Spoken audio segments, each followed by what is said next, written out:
Hey, hey, hey. Hey, everyone. Hi, Hello, Mal. Theo. Hello. Look how pretty you look. This is Everybody not just an take it everyday. in. Just take it in. I just want everyone to take that in. This is not an everyday. And it was literally not even an all day today. It was about an hour ago I got ready. So, It'll be worth it, though. This is important tonight. yeah.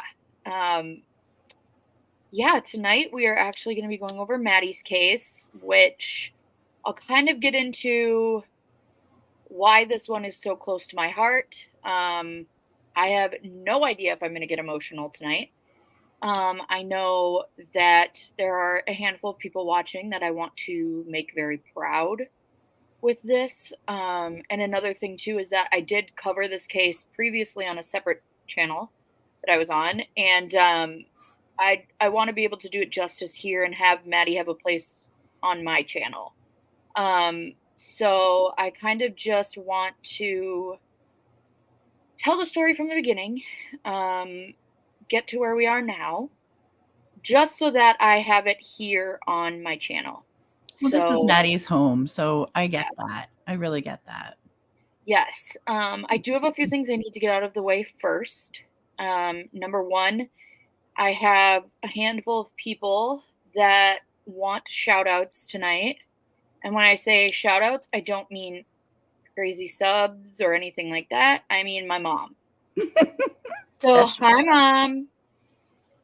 Hi to my grandpa. Everyone say hi to my mom and grandpa in chat. I don't know if they're both watching, but I know she is. She said she was going to watch the very beginning of it. But I talk too much, so she probably won't be here for the whole time. Plus, she knows Maddie's story because she's also got to meet the wonderful people in Maddie's life as well. So, Hi, Mallory's mom. Hi, Mallory's grandpa. I know. Hi, Mallory's We best also, friends. I was going to say, Yeah. before we came live, me, Tia, and Teresa were FaceTiming my best friend Abby. And so they were talking to the boys, and the boys were saying hi, and they said they were going to watch. Now, whether or not they're watching live is another story, because she's riding solo tonight. And so I don't know if she's going to have me on right away or what. But hi, Abby. Hi, Colton. Hi, Everett. Hi, Bobo. So I'm sure she'll pop in here at some point. Um, but yeah, I'm trying to think of what else we had. I have my Maddie shirt on. So I have my Maddie Yeah, shirt show on. everybody your really cool stuff. I know. I know. So I have my Maddie shirt on. On the back, it says, no, of course, my hair's in the way. It says, "We will remain loud." Look at Um, that. I have two of these because I stained one, so I had to buy another. um, and then I have another Maddie shirt that says, what does it say? "We won't stay quiet so you can stay comfortable." Love that. So, and yeah, so then what else? We have, Bracelets? yes, I have my bracelets on. The I new love Maddie that. bracelet came out. The tie-dye one says "Justice for Maddie Jane Kingsbury." And then on the inside, just like embossed in or like stamped in, says "We will remain loud." Mm-hmm.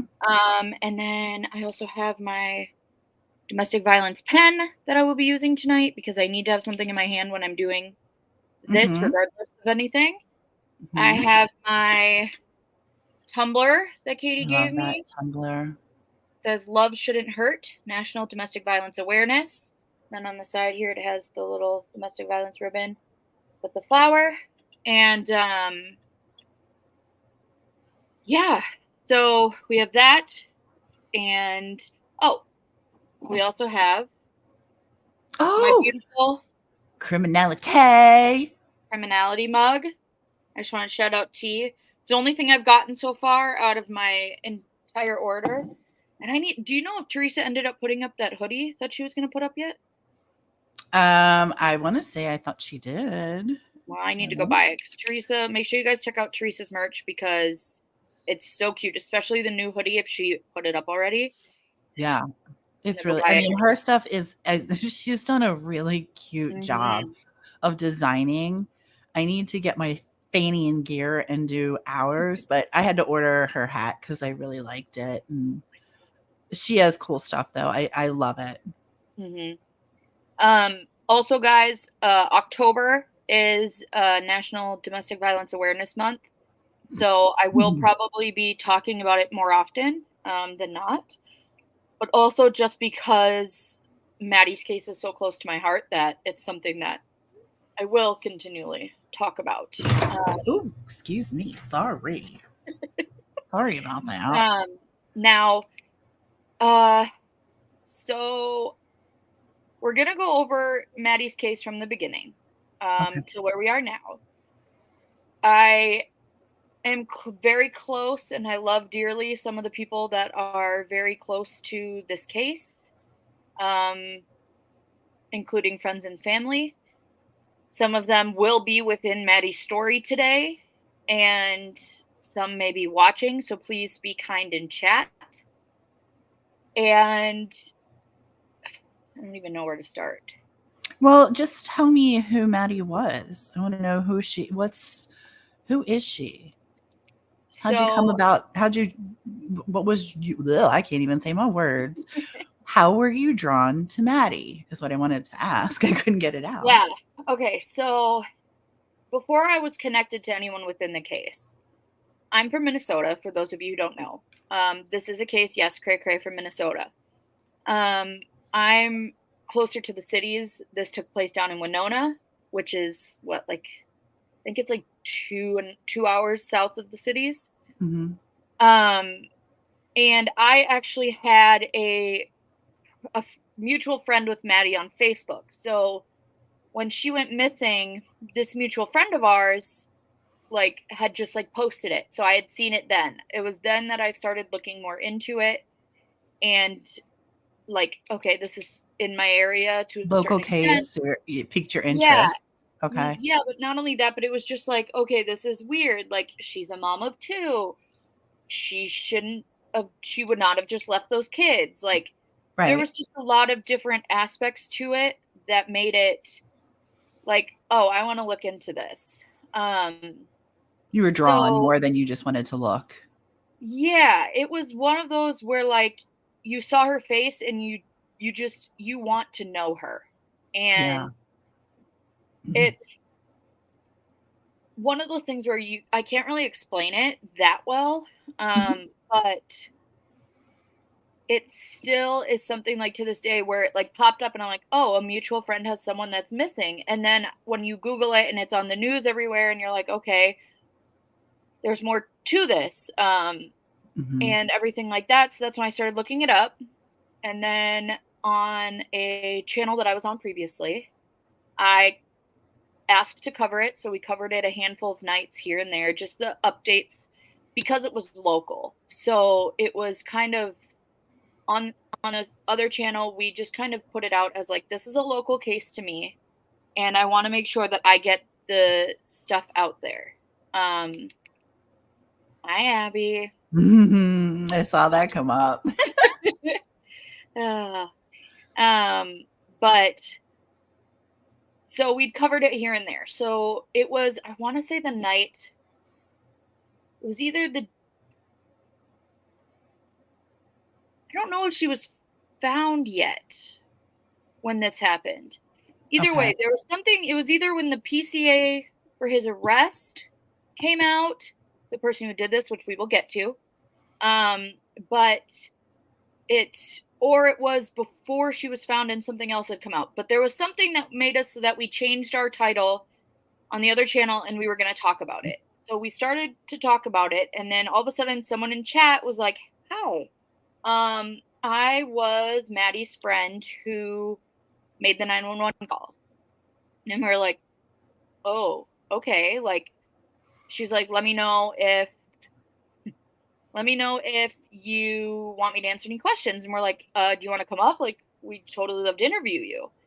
And so What amazing. Like, that's a really small world right there. Like, that's kind of amazing that she just rolled into that chat and was like, hey. Well, I and mean, talk I've about asked being her since drawn. then. Well, and I asked her since then, like, how did you even find it? She goes, I was literally just on Twitter, and she had done the Maddie Kingsbury hashtag or Madeline Kingsbury hashtag at the time. And was just clicking on it, and she literally said to me, like, the reason that she clicked on it was just to make sure that we weren't talking shit. Like, she was Oh, like, I went on there to make sure that you guys weren't just talking shit about her case. And when I got up there, you guys were warming and nice and whatever. And she's like, so I wanted to just make sure that if I could answer anything, I could. And so I end up interviewing her. I end up interviewing her that night on the channel. It's like mhm. a 2-hour interview. And then after the interview, Carrie, we'll get to that. It's a little bit confusing. But and then after the interview, which if you guys don't know, this is now my friend Katie. And me and Katie ended up talking on the StreamYard for a long amount of time. I want to say we were on for like 4 hours after the live. I thought that's what you said. It was like a long It time. was like Like you, 4 hours after the live, and we vibe really well, but we're also very similar. yeah. And we were just talking about Maddie, talking about the case. I wanted to know who Maddie was as a person, and it was just, the time flew by. Hmm. And ever since then, me and Katie have been very close. I think she is one of the strongest people that I've ever met. Mm. The things that she has the ability to do is incredible. If some of you guys saw, she just had a baby last week. A cute baby. Yeah. So she has been going through the entirety of Maddie missing, to Maddie being found, to Adam being arrested while pregnant, and now has given birth and is still trying to just be a mom. So Just trying this to was, live her own life while still trying to help her best friend. Like that's mm-hmm, enormous. That is enormous. yeah. So if you guys do hear me say my friend that's within this case, I am talking about her. But when it comes to the specifics of like Katie within the case, like obviously I will be telling you how she was involved in such. But the specifics of it and the personal details I'm going to leave out of respect for her. I think that's wise. Yeah, so she may pop in tonight, she may not, she may be listening, she may not. Mhm. I told her that she could, but I don't want her to stay too long just because I don't want to cause any additional stress on her. Um, and since we are going to be going back to the beginning, Mhm. I don't want to have her rehash it if she doesn't want to. We're Um, sending her love and prayers too yes, for her absolutely. healing. And also, guys, tonight, you will notice that there are two colors within the chat. If you guys see my mods dropping them, blue is the justice for Maddie Kingsbury. That is also, I believe they had asked Maddie's daughter what her favorite color was because no one really knew, and her daughter had said blue. So Oh, that is why, if you guys see a lot of the bracelets are blue, the shirt's blue. Um, The buttons were blue. But then there's also the purple, which is the color for domestic violence awareness. hmm. So if you guys do see that, please keep sharing blue and purple hearts. Send your love to Katie, your strength to Katie. I tell her every day how strong she is and how much Maddie is still with her every day. And she has definitely said to me, Maddie put you in my life, to me, which the first time she said it to me, I started crying. And I am getting a little bit emotional now thinking about her saying it, but like, But it's true. I mean, I really think that you were. I believe that you were led, Yeah. and somebody was leading you for a really good reason. And it seems like this is the great reason. You have an amazing platform that you can, deliver with respect and love her Yeah. case, and you're Yeah. advocating, for her family. That's amazing. Yeah, and I think too, one of the things about Maddie's case is there's a lot of things that come out, and until you're like close to a case, you don't realize what can actually like affect people. Girl, So like, and I mean that in like the nicest way possible, but like I at the get same it. time, like, um, but like for example, they had unsealed some of these search warrants not long ago. Um, there were a handful of things in there that if you didn't know Maddie and you didn't know the case, that you could have potentially taken, not you, but like taken and run with, Yeah. that would have just caused speculation and drama. Hmm. And so I remember when all of that came out, I was talking to Katie and she was like, please, like, I know your heart's in the right place and you're not going to let the dramatics of everything get to the story. Will you please go live? So if you guys remember, I'd gone live. I'd kind of gone over it because she had gone to the courthouse and gotten the paperwork. So it's not online yet. And it was a whole thing. And we went over the handful of it. But it was kind of a fast one, but I wanted to get out there just to kind of put my 2 cents out there so that the information could be out there without Right. it dramatized. That's how I feel about Rachel. I get it. Like, Mhm. yeah, I go into hi Pepper. I go into protective mode because there's been so many misspoken words about her, theories that are completely incorrect. And so I get feisty and protective when it comes to Rachel, because when you do know better, and you do, and you wind up getting information that not other people have, you become very protective of the person. Yeah. um so I can relate to where you're coming from, and it's a good thing. Like I Yeah. said, you're being an advocate for the person that can't speak, and I love that. I That's my favorite part of all of this And is that, yeah, that's being, my main goal of this channel in general. yeah. And I'm not gonna lie, you don't, and when I say true crime, I don't mean it in like a true crime way. I mean, you can't understand true crime and doing live streams on true crime without experiencing being involved in something, because otherwise you'll just never get the personalness and Mm, how careful you have to be, mhm. and the different things that putting out there can harm people. Like there's random stuff that, I've been told that has just, broken people close to this case where it would just be something that I would have just read for the hell of it before. Right. And Well, I can totally, people saying things and you're like, that's not even true. right. It's not even remotely true. So I get it. So, okay. So take us back. What happened? Hey, best friend. Hello. That's my best friend LFT. Best friend Abby's in here, but this is my best friend LFT. Well, and I've Yeah. kind of asked them to help me. I've asked T and LST to be here, number one, because they don't know Maddie's case as well. So they're going to be kind of able to ask the questions from the beginning that other people may already know the answers to. Um, but also, they're going to help keep me on track because I'm going to get emotional. I'm Yeah. going to, and I'm trying not to, as you guys can probably, I was going to say decipher. Um, Well played. um, I know a little more than what is being said, and so I have to be very, very careful with what I say. Not anything case regarded, but just personal things.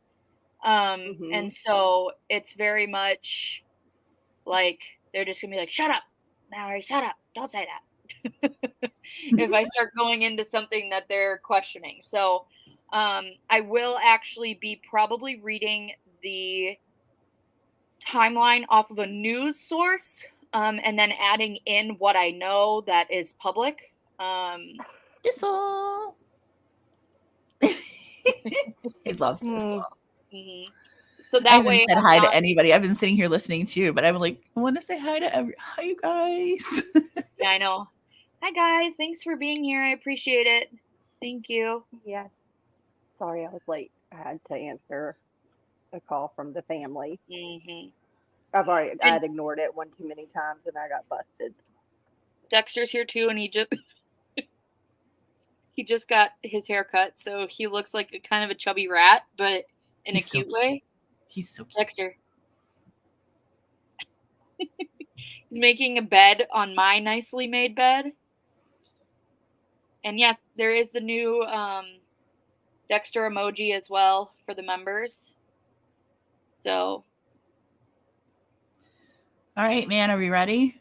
I want to hear. I want you to tell me about Mallory. Mallory. I want you to tell me about Mallory. No, tell me about Maddi. I want to learn about her. I want to learn about what happened and how we can protect this maybe from happening again. Deep breath, sister. We got this. We got this. So Maddi was 26, I want to say. She lived in Winona. She actually worked at Mayo Clinic in Rochester, which, if you guys don't know, it's world-renowned Mayo Clinic, known for like the highest cutting-edge technology, stuff like that. I had recently been told by Katie that Maddi potentially wanted to be a nurse of some kind, but then realized that there was a ton of people going into nursing, and so she stuck with being, oh my gosh, I'm losing my researcher, mind. Right? Yes, a research coordinator at Mayo. Okay. So that she could continue to help people and work towards cures for sicknesses. She had a heart of gold. She is said to be similar. It was funny. I when I was at Katie's this last week, I was trying to tell her, like, hey, I'm going to catch all the flies and put them outside. And she goes, Maddi would have done that too. Oh. And she was like, so she loved animals. She loved her kids more than anything. She loved Harry Potter. Who doesn't? I know. Don't like Harry Potter. We can't be friends. We got a problem. We got a problem. That's it. There it is, right there, folks. You heard it. Yeah. But she was just one of the kindest, most giving people, always putting people before herself, and always putting her kids before anything. Which is why I think by the end of the first day, there was already the missing persons report. So we are going to go back to March 31st of this year. I am going to bring the timeline up just so that you guys have a visual to look at as well while I do this. Renee, we can be friends. Yay. I had a bad experience with the Potter. Sorry. Oh, Heather, I hope you feel better. Still, Heather? Oh, that sucks. All right, so March 31st of this year, at 8 a.m., Maddi and the father of her children, Adam, drop her two kids off at daycare. Her children are ages 5 and 2. I'm not going to say their names. I know the family has been very much protective of them, which they should be. And they've asked that the kids' names and faces not be shared. So I will not be sharing them. But she does have a 5-year-old daughter and a 2-year-old son. So they were dropped off at daycare with their father. Now, it was said that they had recently broken up. Maddi was looking to move somewhere else, but they were currently still living together on this day. Hey everyone, welcome in. So at this point, they did drop the kids off. This was at 8 a.m. There were witnesses, obviously, to dropping them off because they were dropping them off at daycare. And then they are seen back at home by 8:15, back at their home in Winona. Okay.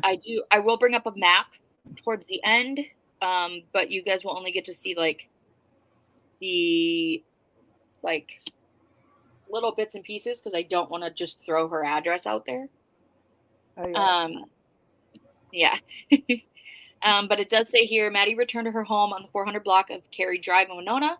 Her sister Megan Kingsbury told Fox 9 it was at this time that she received her last text message from Maddi. So Megan has been very vocal since Maddi went missing. She was all over TikTok.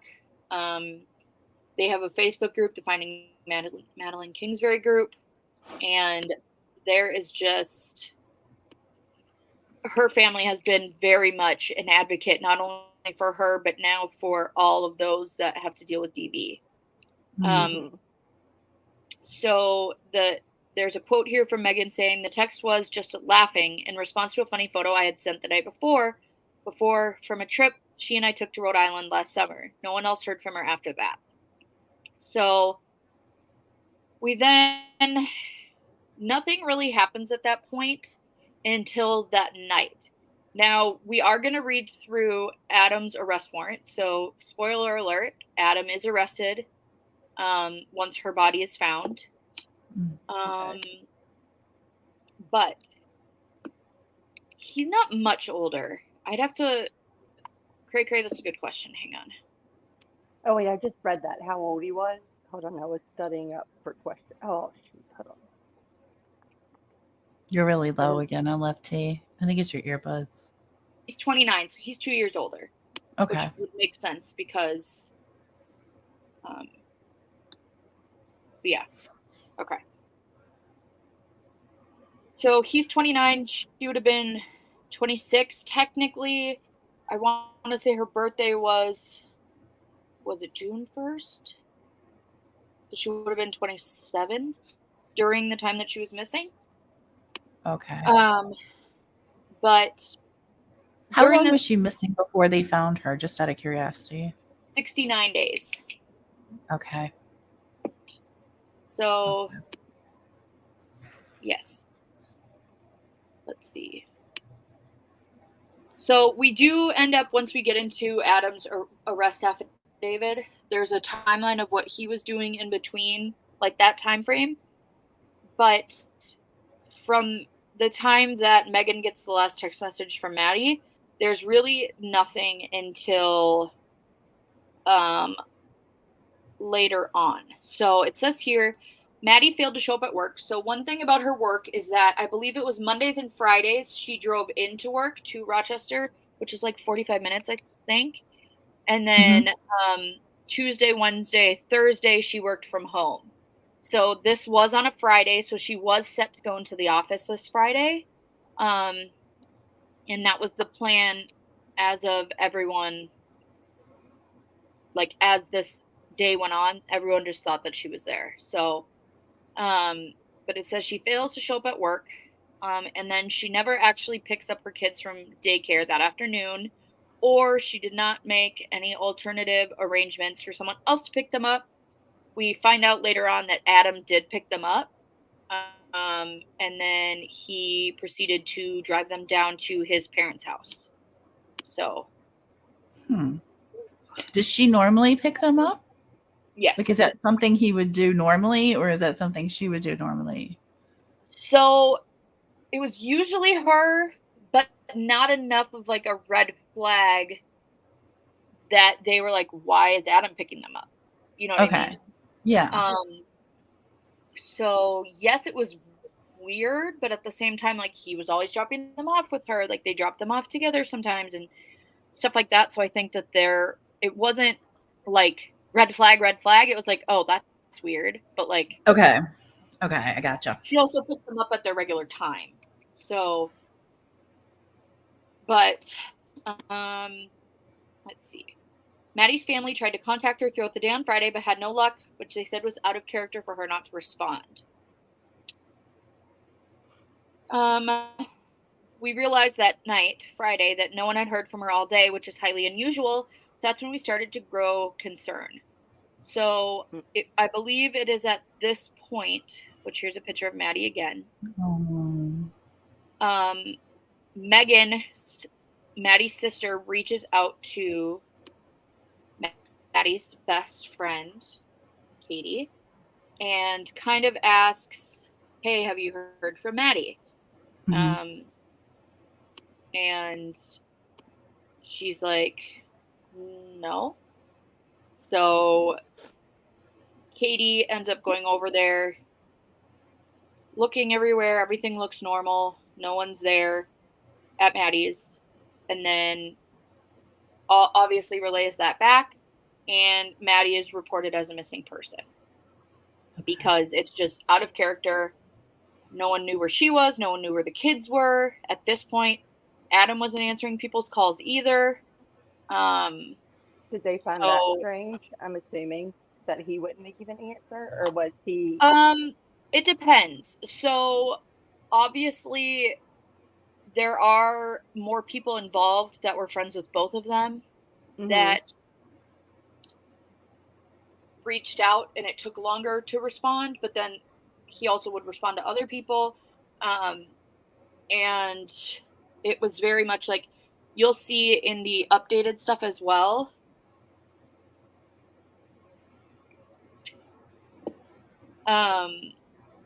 Sorry. You're fine. Oh, dope. Sorry. I just dropped my pen. No, you're good. So Saturday morning, the family officially reports Maddie missing, and they organized a search with her friends the same day. Now, Maddie had recently graduated from Winona State, and she was in a sorority, so she has a lot of sorority sisters. And so she has a lot of friends. She has a lot of people that cared about her. So as soon as she was missing, people were out looking. And so it's Saturday at 2:25 p.m. that the Winona Police Department announced her case as a missing persons investigation and asked for the public's help in finding her. Then we have April 2nd, which is Sunday, at 8:29 p.m. This is going to be almost 3 full days, because technically the last time she's seen is like 8:15 in the morning on Friday. So now this is Sunday night. The Minnesota Bureau of Criminal Apprehension, or the BCA, issued an endangered missing persons alert for Maddie and released her description as 5 foot 4 inches tall, weighing 135 pounds, with brown hair and hazel eyes. We then go on to April 3rd, which is just Monday. Go right ahead. I just literally raised my hand. I really did. Were her friends and family already given her the relationship and the dynamics? Were they already did the relationship and the dynamics between her and Adam, thank you. Did that were they aware, before she kind of went missing, that thing, you know what I mean, that would make them a little bit more nervous instead of just like,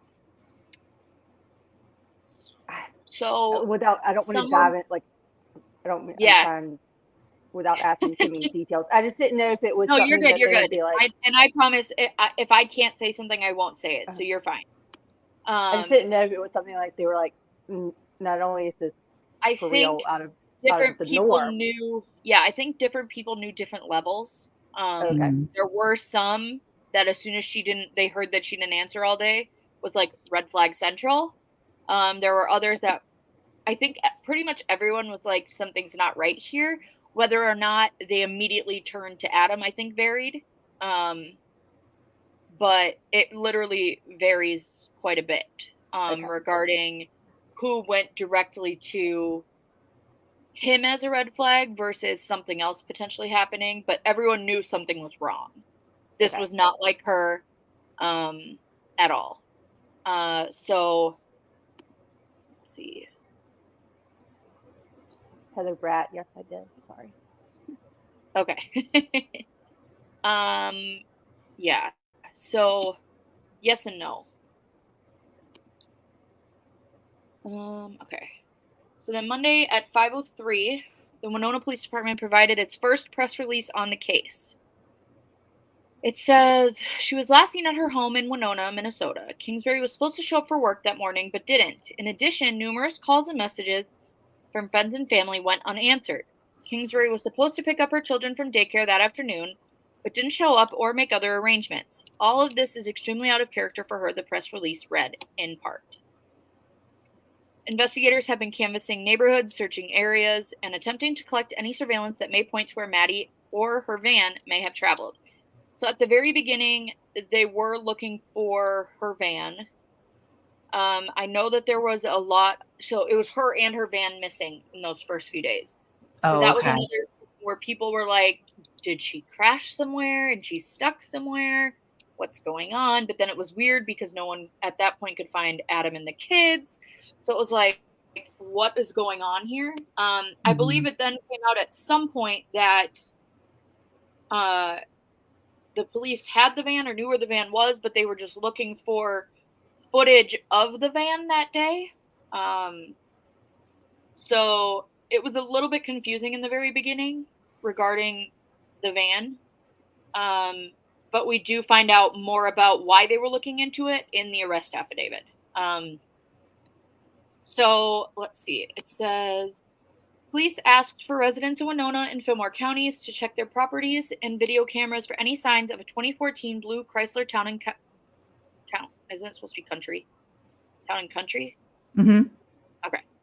Passing through or stopping. They also requested residents along Highway 43 to check for any signs of disturbance or other suspicious activities between 8 a.m. on March 31st and 4 p.m. on April 1st. So now we're getting a bit of a timeline. We do know that Maddi and Adam dropped the kids off at 8 a.m. and then they were both seen back at home at 8:15. So that is the official timestamps up till this point. Okay. Hey, Wilby. The Winona Police, now we go to April 4th, and the Winona Police Department notified the Winona County Health and Human Services on April 4th that Maddi's 2 children needed to be placed on a 72-hour hold since the mother's whereabouts are unknown and her disappearance may have been involuntary or suspicious. So it is at this point that everyone's like, where's Maddi? But in other words, where the hell are the kids and are the kids safe? Because if Maddi doesn't have them, what the hell is going on? And so I think, why do you say that, LFT? Oh, because it cracks me up every time I do something. I go to talk and I'm like, blah, blah. It goes to mess. And then I look at the chat and everyone's like, look at her on panel in a funny way. I'm sorry. I love it. Like, we used to call one of our boats the pier ornament because we never took it out that much. And I was like, oh my God, it should be like a panel ornament. Just here for decor. You are good to look at. So she is cute. Oh. Y'all are funny. I'm listening though. Sorry. You look cuter on a thumb, but other than that, what else? Listen, know that. Yeah. So after this, the authorities tried to pick the kids up at Frable's parents' house, which is in Mabel, which is 45 minutes south of Winona. Where they were staying. However, Frable and his family allegedly did not cooperate with officials and refused to permit social workers to meet with the children, according to court records. We know that he was very much, now I'm trying to go off memory, doing weird things, very much did not want, obviously, the kids to go with anyone. Okay. And, but I don't know. So then it says, at one point, Frable took his 2-year-old son inside the house and locked the door. Social workers reported hearing Frable shouting expletives while he was inside with his son, the court alleges. Once authorities obtained the children, Frable was unwilling to grab their belongings, and the children left the home with only the clothes they were wearing, court records say. So he eventually does let the kids go. But he says they're not allowed to take anything with them. No clothes, no blankies, no stuffed animals, no comfort items, nothing. And he, like, it was not a good time. No. Where did he Very go? much more difficult for those kids, which pisses me right the hell off. But yeah, so we have April 5th and April 6th, which is Wednesday. At 12:05, the Winona Police Department held a press conference with the BCA and family members. Police said Maddie's disappearance was involuntary and suspicious. There's no evidence suggesting Maddie left home on foot or used another vehicle. So that was when everyone's like, okay, well then the van's still missing, blah, blah, blah. We're trying to figure that out. Authorities went into minor detail about the search efforts thus far, including searching by foot and vehicle, using aircraft for aerial search, and looking at nearby waterways in hopes of finding Maddie. Police provided specific outlined areas in red for Winona, Wilson Township, and Hillsdale Township residents to search their properties, wooded areas, outbuildings, vehicles, and trails for anything suspicious. Now, I know that they were putting ribbons and stuff on searched places. If people were searching their own property, the police were asking them to put them in, like, on their doors, specific little signs saying, like, hey, this area has been searched. That's Because wise. it is very much a rural area, especially the farther south you get, which I will be bringing up Google Earth and kind of showing you guys the terrain. It's very much like, because I took, when I was down there, not this last time, but the time before when I went down for Maddie's service, or her celebration of life, I took the drive from Maddie's house to where her body was found, and luckily my mom drove because I had to squeeze a stress ball the whole time, because it's just like bluffs and cliffs, but it's all trees. Like, you felt like you were in a rainforest with like the twisty roads, and it was just, but then you'd go like 2 miles down the road and it was just farmland, like Right. flat farmland. So it's crazy. Yes, Wilby. I wanted Maddie to be able to have a home here on my channel, just because I had not personally covered her on my own channel. So I wanted to make sure her story was out there, so that way, as trial comes up and stuff like that, then you guys will know what I'm talking about. So, but it was lots of big searches. So, Ooh, I know that one. Yeah, he just got busted for sitting outside my door. That's what that was. Sorry. He's telling on himself right now. All right. So if you guys see here, this is a Facebook post by the Winona Police Department. It says, in regards to missing person Madeline Kingsbury, Winona Police Department is requesting assistance from residents and landowners located in the city of Winona, Wilson Township, and Hillsdale Township. We are asking that you search your acreage, wooded property, outbuildings, vehicles, and trails for anything suspicious that may help find Madeline. See the map areas pictured below for the search area to concentrate in. If you have searched any particular area, please. And then it goes on just to say, so on and so forth. Mm-hmm. And it's, yes, Pepper is correct. Winona is right on the Mississippi River. So it's, yeah. So if you guys see here, this is Winona, and this here is the Mississippi. You guys also can see here that this is Minnesota on this side, Wisconsin. So Wisconsin. But this is the entirety of like their search. So we find out later that this search grid or whatever is Winona. So like within this one, it's just south of Maddie's house, and then in the continuation of this, like this one down here on the right, is we find out later on, is the road that gets you to Adam's family's house.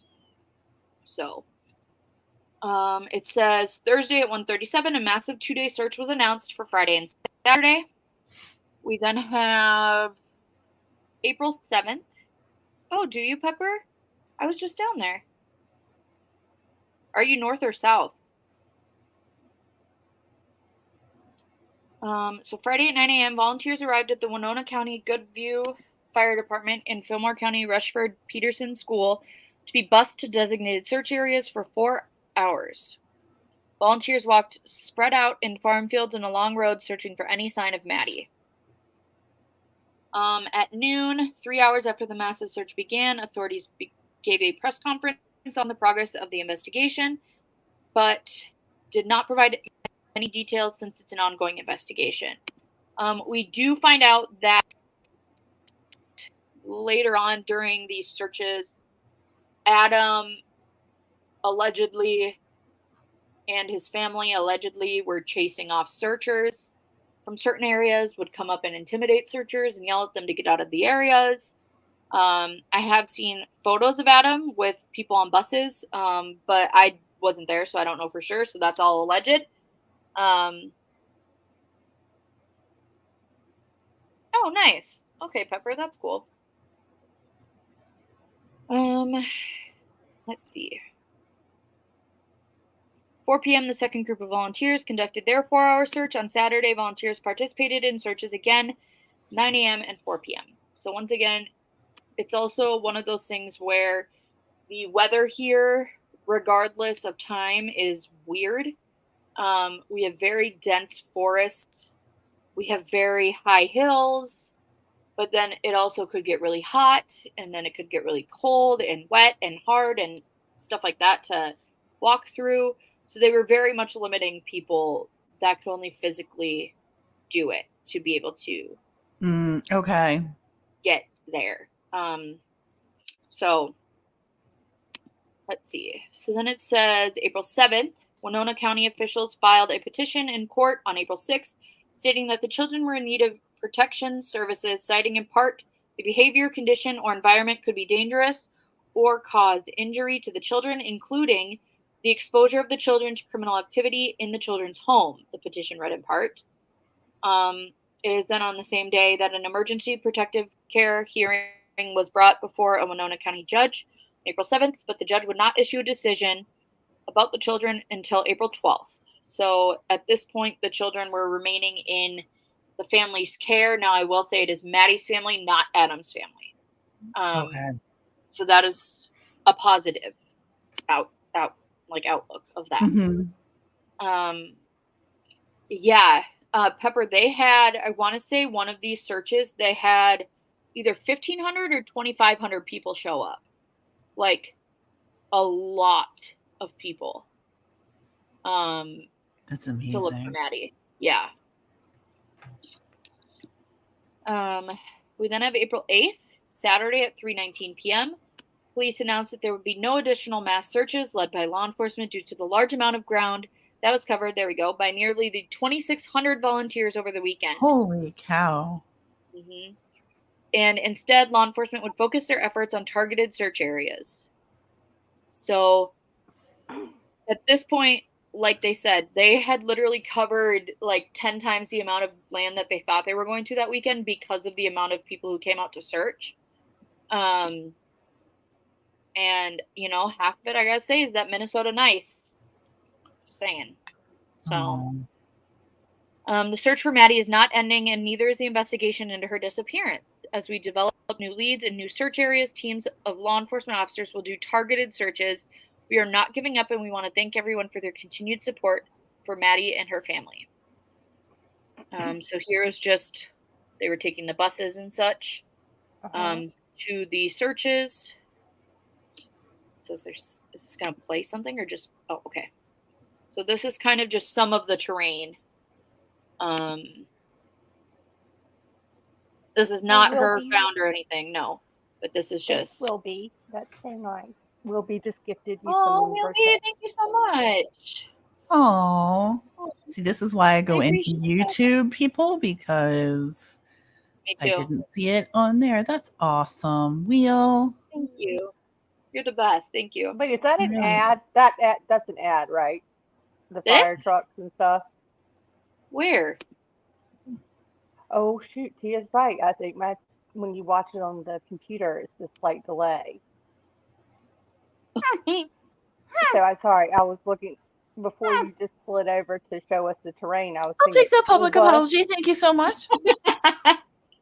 Yeah, but yours was still just. But I just realized because I was like, why is she on a school bus and why are there fire trucks? But Sorry. it was an ad, and I'm trying to cut. I keep bringing it forward. I'm shocked You're that good. mine's not up to speed. Okay. Wow, like wheat fields. Yeah, but that's the thing is like 2 miles up the road, it's like 150-foot drop off into what looks like a rainforest. It's crazy. I'll have to see if I have because I took videos not of where Maddie was found, but I took videos driving on the roads just so I could show the terrain. So I'll have to see if I can find those and I can show you guys. Yeah. But so then we have April 12th, Wednesday at 2:18. They release an updated statement on the investigation in Maddie's disappearance, saying they will remain they still remain extremely concerned for her safety. Oh, thank you, Wilby. I appreciate that. Thank you. Oh. Y'all Like I said, thumbs it up.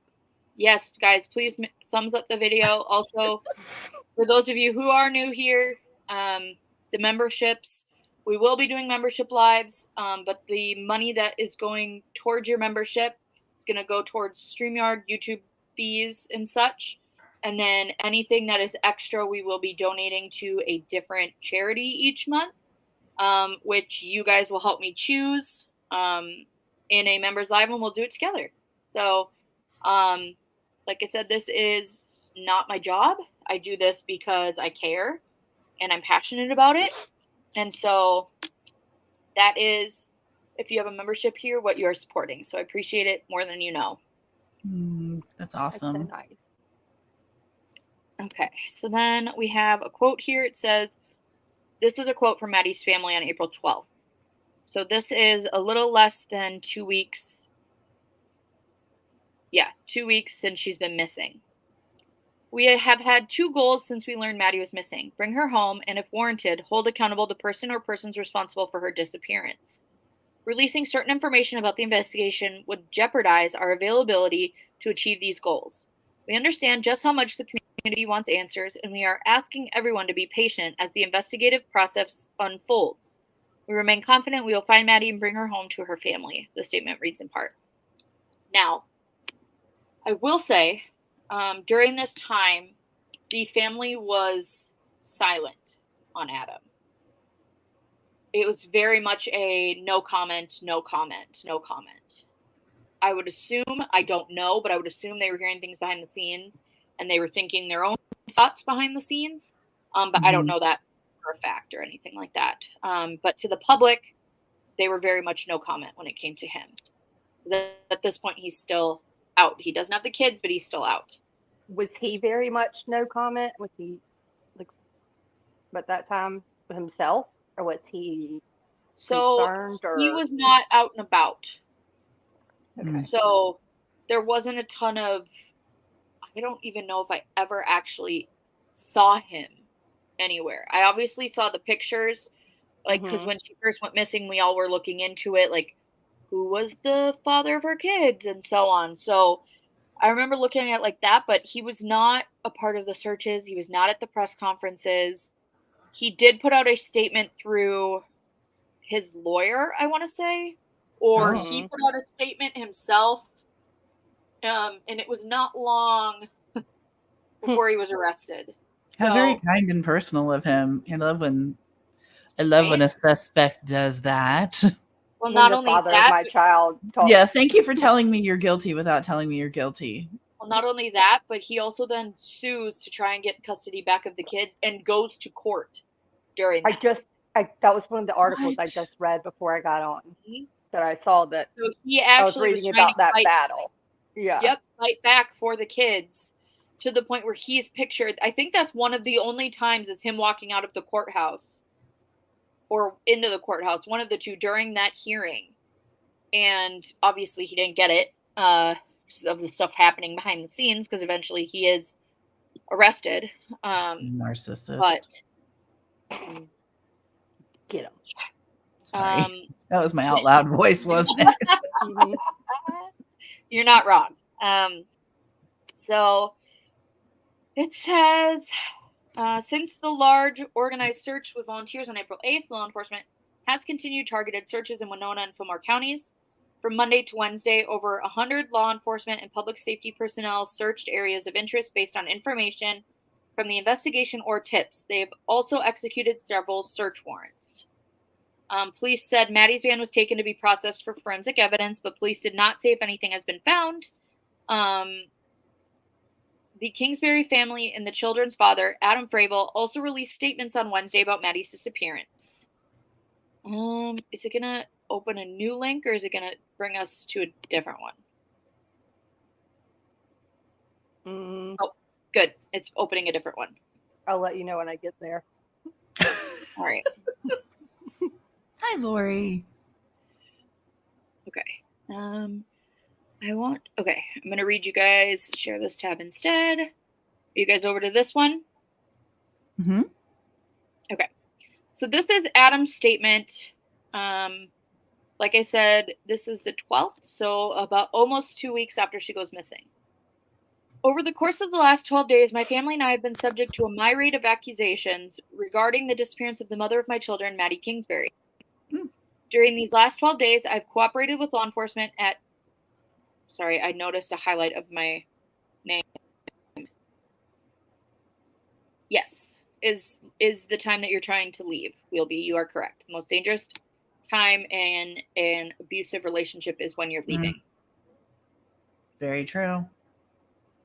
During these last 12 days, I've cooperated with law enforcement at every turn, including sitting down for multiple interviews with the Winona County law enforcement. I did not have anything to do with Maddie's disappearance. I want the mother of my 5-year-old and 2-year-old to be found and brought home safely. I want that more than anything. Right. Law enforcement advised me on April 2nd that they would not recommend that I attend the press conferences or that I assist in the searches due to safety concerns. However, my non-attendance in silence has been inferred by many as a sign of, how do you say that? Apathy? Mm-hmm. Right? Sounds right. Or worse. That could not be further from the truth. I want Maddie home and for her to be able to be with our 2 children. God bless the Kingsbury family and please bring her home safely. Now, the BCA is not playing. And almost immediately after Adam put his statement out, the BCA put a statement out saying no one in Winona County law enforcement or the BCA advised Adam to not come to the searches. So almost immediately after he put his out saying they advised me not to go to the searches or the press conferences, the BCA and the Winona County, the police department, put out a statement being like, yeah, we never said that. We don't babysit him. We're not his mom. What? We're not his mom. We don't tell him, like, I don't think that's law enforcement. They're in the position to be like, let me state this for any future people who would like to potentially unalive another. Make sure you're there when you're searching. Otherwise, it's a big red flag, my friends. And make sure you say their name, too, instead of that woman and my children's mother. Yes. And yeah, how very cold of you. Sorry, if you guys saw me looking at my phone, I just got a special weather statement. So, are you okay? Are you getting snow? Are you getting snow? It is Minnesota. It is Minnesota. It could happen in this past September. Minnesota. Yeah, it is Minnesota. No, we're getting a thunderstorm, but I love thunderstorms, so you guys will see me. If a tornado takes me out, it takes me out. At least it'll go viral. So. It's true. I wish I could be there to enjoy it. I was trying to let it go. And then LFT's it sends me every time. All right, sorry. Business. Okay, so I think I'm back here now, right? Okay. Yeah. Totally. Okay. LFT's like, I don't know where here is. Really, Abby? You're quite correct, actually, because Tia's, I have to say it again, she's right. The damn thing's like 3 seconds behind or like 4 seconds behind every time. Well, my best friend Abby just said, "Are you wearing ruby slippers, Mal?" I don't have any ruby slippers, surprisingly. I have seen both pairs of ruby slippers. Do red in real Toms life. work? I do have a Barbie doll of Dorothy that has ruby slippers that if you touch her back, there's a button on her back that says, "There's no place like home." So, Oh my but gracious. I don't have any myself. I'd be the one that the house lands on anyway. But not true. yeah, My ruby slippers would be blown off when the house fell on me. yeah. Oh man. All right. So it says we're still on the 12th. It says a Winona County judge ordered Maddie's 5-year-old and 2-year-old to remain in the care of social services. The children were taken by Winona County Health and Human Services for a 72-hour hold on April 4th after learning Frable did not have custodial rights to the children, according to court records. So this is something that is unique to Minnesota. I don't know if it's totally unique to Minnesota, but it is one of the uniquer things to Minnesota is that if you are a father, even if you're on a birth certificate, does not mean that you have custodial rights to your children. You have to go to court to get custodial rights. Regardless. That's interesting. I didn't know that. Mm-hmm. Y'all have to go to court for a lot of stuff, I feel like. Yeah, it's a shit show, but I don't know. But is it? Hi, Merp. By the way, I didn't see you before. Is it? She said, "Isn't that Georgia too?" Maybe. But so because he never actually. Well, damn! Look who's gracing her with our presence. Hello, Miss Katie. How are you? Oh, hi. I know. I don't have custodial. Yeah. Unfortunately, you still have to clean up after your kids, Heather. Yes. Did he support his children? I mean, like, well. No, Maddie supported him. Okay. Oh, boy. I'm glad we didn't study for this together before because these reactions are a lot better and very authentic. Yeah. No, ugh. Yeah. So many of those people out there. You know, Katie said cluster feeding is going great.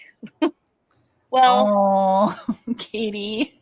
I'll say she was telling me earlier that one of the older but yet younger kids learned how to open certain cups now. Oh, good. So she was, right before I went live, she was telling me she was trying to get Gatorade out of the recliner. Yeah, I've been there. That's not fun. Oh, fun times though. Like just know that 10 years from now, that'll be really funny while you're cursing now. 10 years from now, that'll be hilarious. Right. Cursing now with your eyes barely open and you're just like, oh my God, I just gave birth. Like what? And there's Gatorade. Yeah. That's when you're like, oh, look, a nice drink. Okay. Oh, okay, Fred. Good night. All right. So let us get back into it. We're going back on with the case, so trigger warning. All right. So we have the 72-hour hold. After learning he did not have custodial rights. So like I said, in Minnesota, you have to file in court that you have custodial rights, even if you're on the birth certificate, which is different. But in this case was a benefit. But I don't know. So it said a judge issued a decision on April 12th that the children would not be released into Frable's care at this time, but instead remain with WCHHS. So. And their parents? Like none of the grandparents, they just kept. Okay. Which ones? Maddie's or his? Yeah. I was well, actually both. Were they all? Never mind. Never mind. I just asked some stupid. Just shake your head and Control Alt Delete. Etch a sketch that. Continue. This is why y'all should not Okay. leave me alone all day. This is exactly what happens at nighttime. Oh, man. All right. So April 14th, the search and rescue crews, including canines and dive teams, were out over the weekend, continuing the search.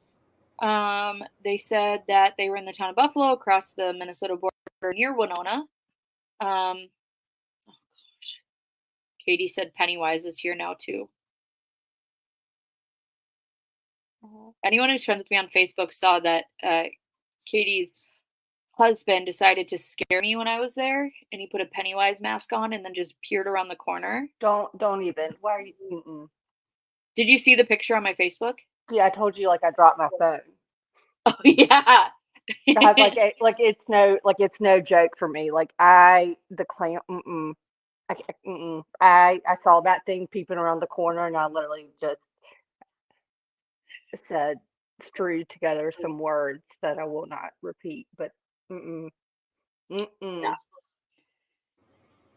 And my heart rate just went up like 4 beats. Hey, Mish. All right. So it says a search for Maddie was conducted in the area by 20 firefighters from the Tri-Community Fire Department and Fountain City Fire Department, along with deputies from the Buffalo County Sheriff's Office, the Pepin County Sheriff's Office, drone team, and Fish and Wildlife officers also assisted in the search. We then have April 15th. They obviously have continued doing this. They had a lot of the sonar teams, the special operations teams, and everything along those lines searching. The community, the Winona County Emergency Management also put out their thing saying that they were helping in the searches, and so on. It says April 17th. We then have the Winona Police Department said that law enforcement officials are still carrying out daily searches. They've conducted air and water as addition to foot searches, and they're utilizing sonar technology, submersibles, and dog teams. They asked for the property owners once again to check again for anything suspicious, because obviously over these months as well, the weather was changing. So from March till mid-April could be very different. I can't even really remember. Oh. Ew. It would have been better if you changed the picture, though. Just saying. Oh, what crap. I can't play with y'all anymore. I'm like typing in the chat, trying to pay attention, and finally looking on my phone in the StreamYard, trying to keep up. And so did you see Pennywise in chat? Nope. Scrolling You're not up. paying attention. You're not paying attention. No, I am. I don't think we're on the same time. I think there's something y'all are. Once again, y'all live in fast Say forward. proud, say loud. I was gonna say. What the heck is it? I don't even see where did it go? Well, I was gonna say Pennywise. If you would have came under your real name, then I would have said like, "Oh, that's such a cute picture." If you were trying to be scary, then you should have come in. You could even take the picture that I took of you and use that as your picture on here. No, are we talking about a clown thing? I don't even want to. Well, okay, so Katie's husband is in here. Am I supposed to say your name or not? I don't even know. Katie's husband's in here, and so is Katie. So yeah, they're both in here. But her husband is under Pennywise in here, but his pictures of him and Katie, and not Pennywise. If that thing changes and I see it, y'all are about to witness something that you haven't seen in a hot minute. Like, okay, so his name is Sterling. Okay, well, the other ones I'll probably keep little, but yes, I will if I have to, but I don't have to. Sterling's different. He's bringing it on himself with this Pennywise shit. You're in trouble, mister. Everyone who doesn't drop a clown emoji, I'll give y'all like 50 cents every time you do it. Oh, I'm All waiting right. for that Richie one to scroll up. I'm sorry, I'm listening. and also, guys, if So- you're curious, Katie and Sterling were Maddie's best friends, so that's why it's allowed for them to distract me during this. Yeah. Because they would be the ones that would yell at me if I was making a fool of myself. So that is why I'm getting off track when they're doing things, because then it's their Well, own let fault. me just state this too. Let me state the obvious for you, for those that don't know, that you were just down there taking care of their tiny humans. So there is a special love between you guys, because you just don't and I say this not lightly, but you just don't have people from the internet come to your house. It's weird. It's weird. So there must be some kind of strong love and respect there that you know, because you know you took care of their pride and joys, and now look at you. Look at you. I know. It's like the Winona Judd song. No one else on earth. What is it? Could have just the love me thing. Yeah. Mish said I let all kinds of people. Well, I'm gonna start being more selective. Well, Mish is different because I met Mish too when I was down there, and we went out to a bar. So we're not ones to like tell you guys how to do stuff. So I could tell you, I've been to LFTs and she's been to mine several times. So like, would on the internet. And Sterling and everyone, please blame me for getting off track right now. But speaking of guests from the internet, would you ever give them a key to your residence? Oh, I have. I bet they would. Katie, would you guys give me a key to your residence? I don't come down there enough. You guys would know if I was coming down. I have a key. I have a key to LFT's house. It's But it was for like emergency purposes. They're like, like when I drive down there and I'm like, open the door. I've already thought that would happen. I'd already thought there were cameras up here before we ever even met in person. I was like, just let me know where they are. Like, I don't know how you do this, and I don't even care that they're in the house. Just if you wouldn't mind giving me a heads up, like which rooms they're in, would be amazing. But no, I love that. I love that. Y'all could write just an amazing little book about. Katie said, I'd see you waving and blowing kisses at the camera. I did it when I left. That. When I was leaving their house, I turned around and was waving at the camera. I'm on it, Heather. Y'all could write such an amazing little book about like the friendship and bonds out of taking something, you know, absolutely just unthinkable and heartbreaking, but like the silver lining and the unification that it's done, you know, just the bond that it's created. That would be amazing, because it's a very personal experience for you guys, and I really admire that. Nora doesn't even have a key to her. Oh, Nora's grandma, I'm sorry, doesn't even have a key to her own house. Bless her. I was gonna say it's a little different for like me and Abby, because like for my best friend Abby, she just has a code on her door. I'm always just like, I'm here. Don't you know the code? I do know the code. That's my point, though. It's like I don't need a key. True. So I can just unlock the door whenever I want. But okay, we're all getting back on topic. And you know, if you want to, I'm going to tell you guys right now. Sterling's no longer in here because he's going and changing his picture. I guarantee it. I'm not looking. But Sterling, we're about to swap places on panel. All right. So we're back to April 17th. They're still doing searches. Once again, they're just saying we are not prepared to identify a suspect or a person of interest at this time.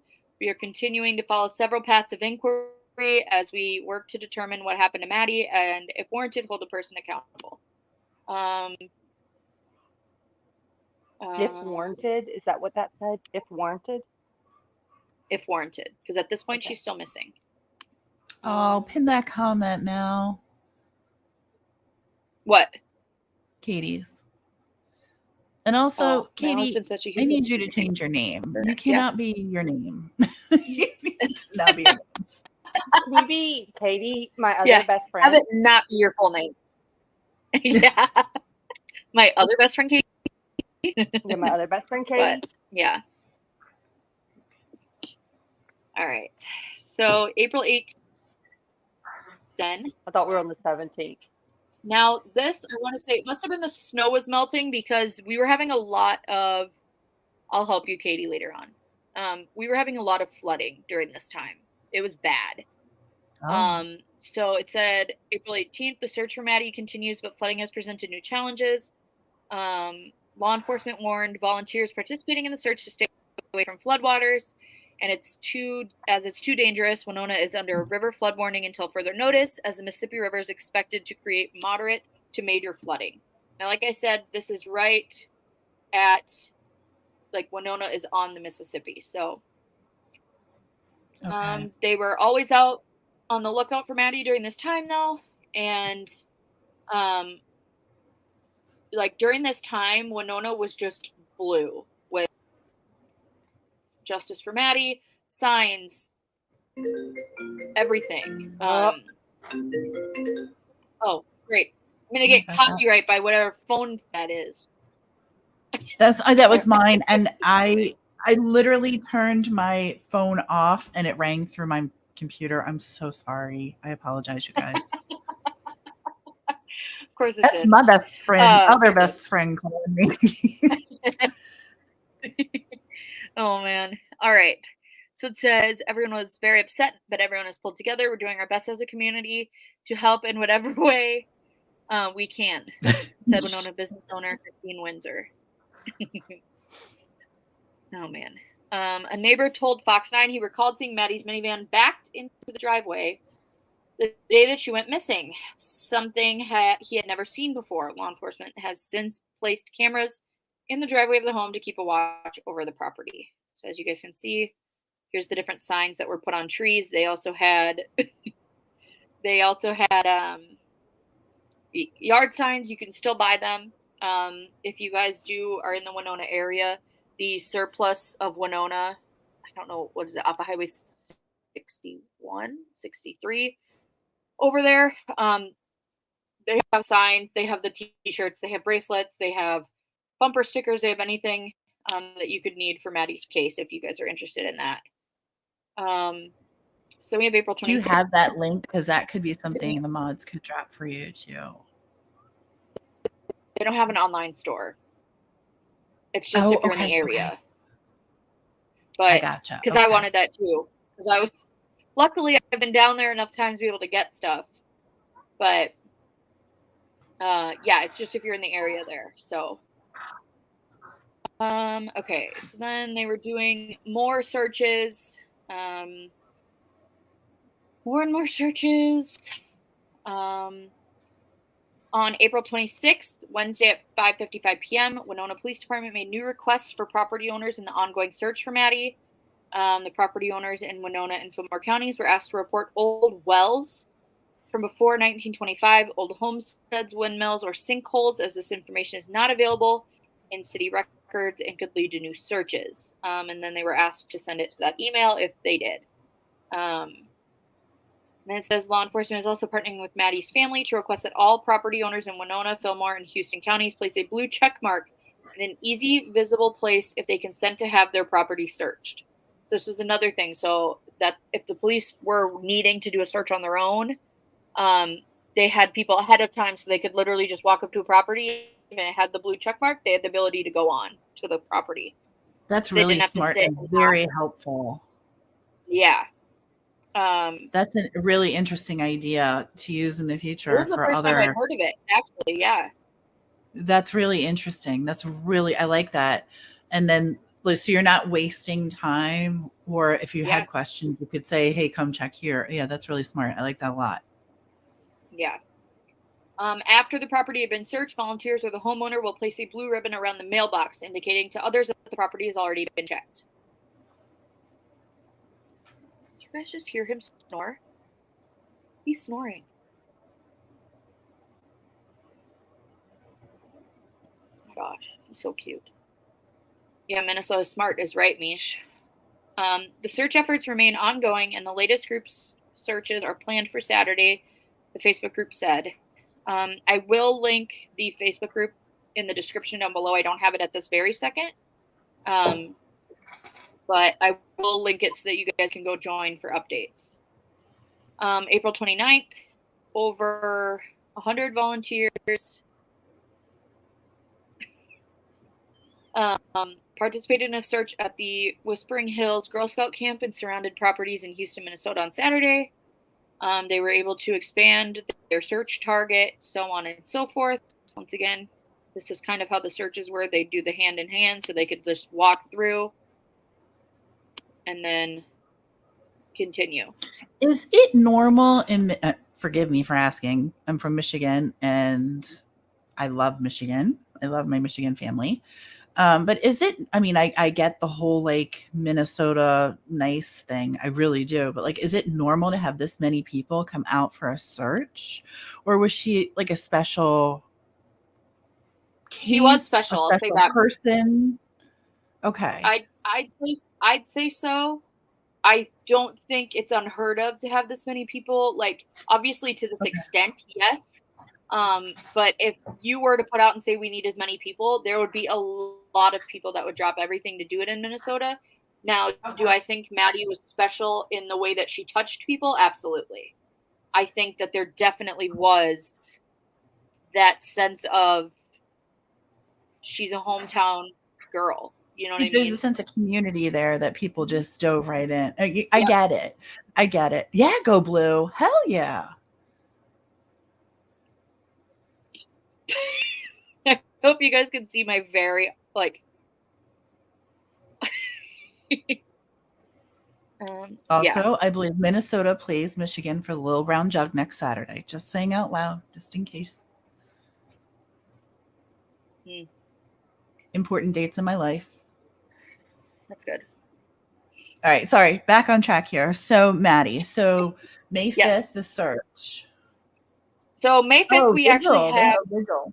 Yep, they have a vigil on May 5th in Winona.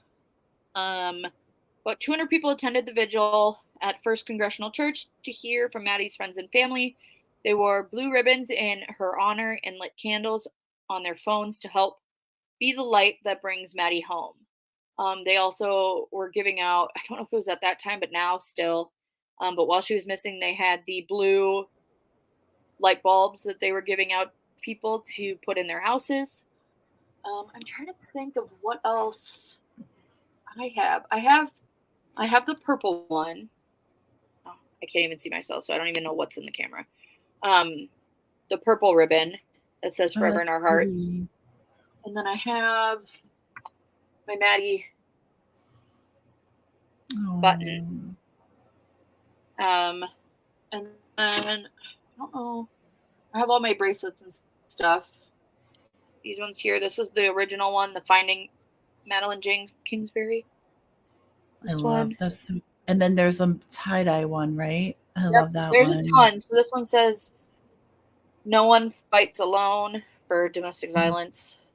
Mm-hmm. And then I have the Remembering Maddie Kingsbury one, and then the tie-dye one that says "Justice for Maddi." So, yes.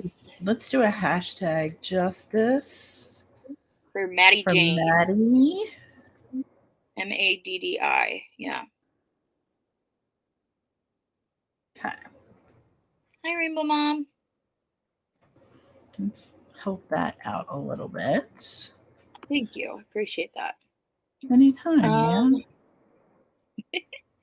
So it says, oh, well, speak of the devil. You're being quoted in this one, Katie. Oh, I've been talking to y'all for like 3 minutes and I've been muted.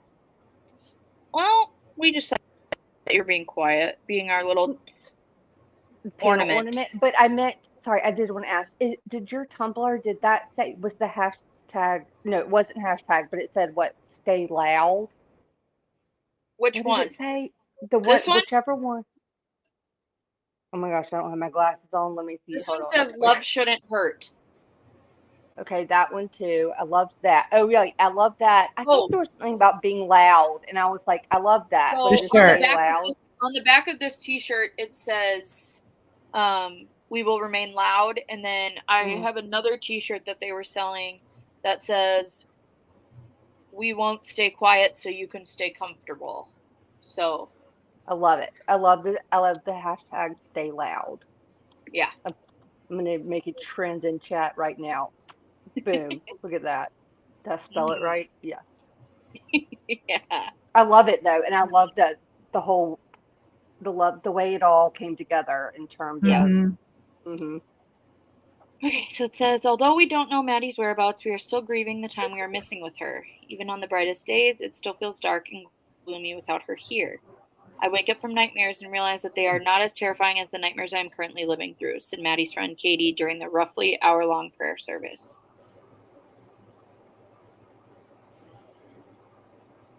So, goes on to just, there's more and more, obviously. It is on here.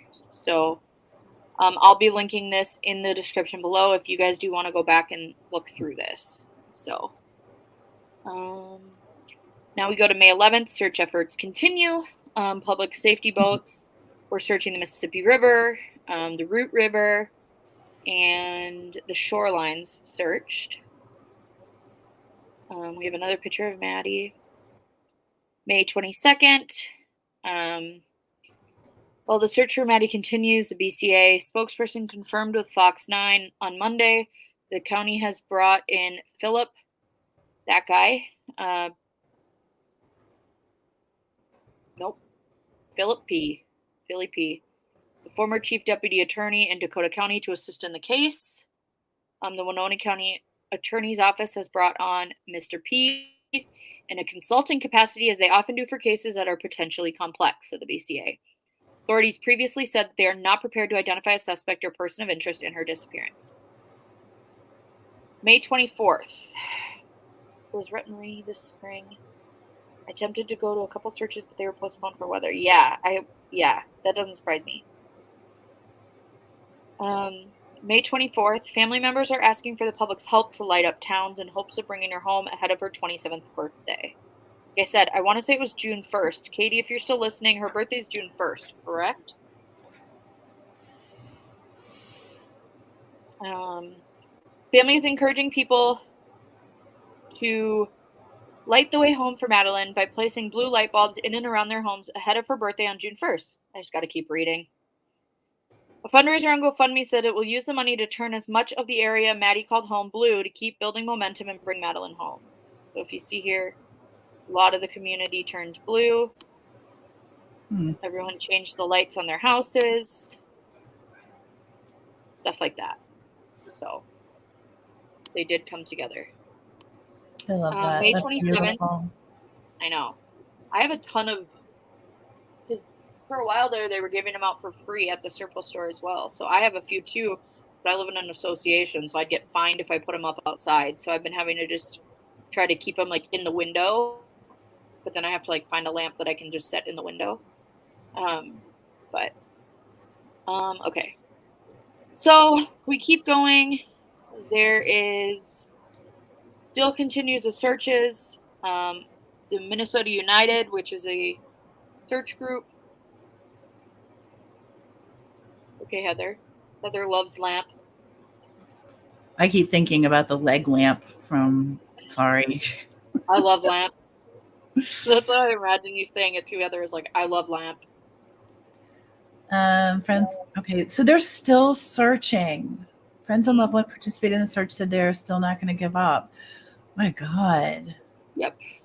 So, like I said, here's more photos. This is kind of giving you guys the terrain. With also beaches in Minnesota, if anyone was wondering.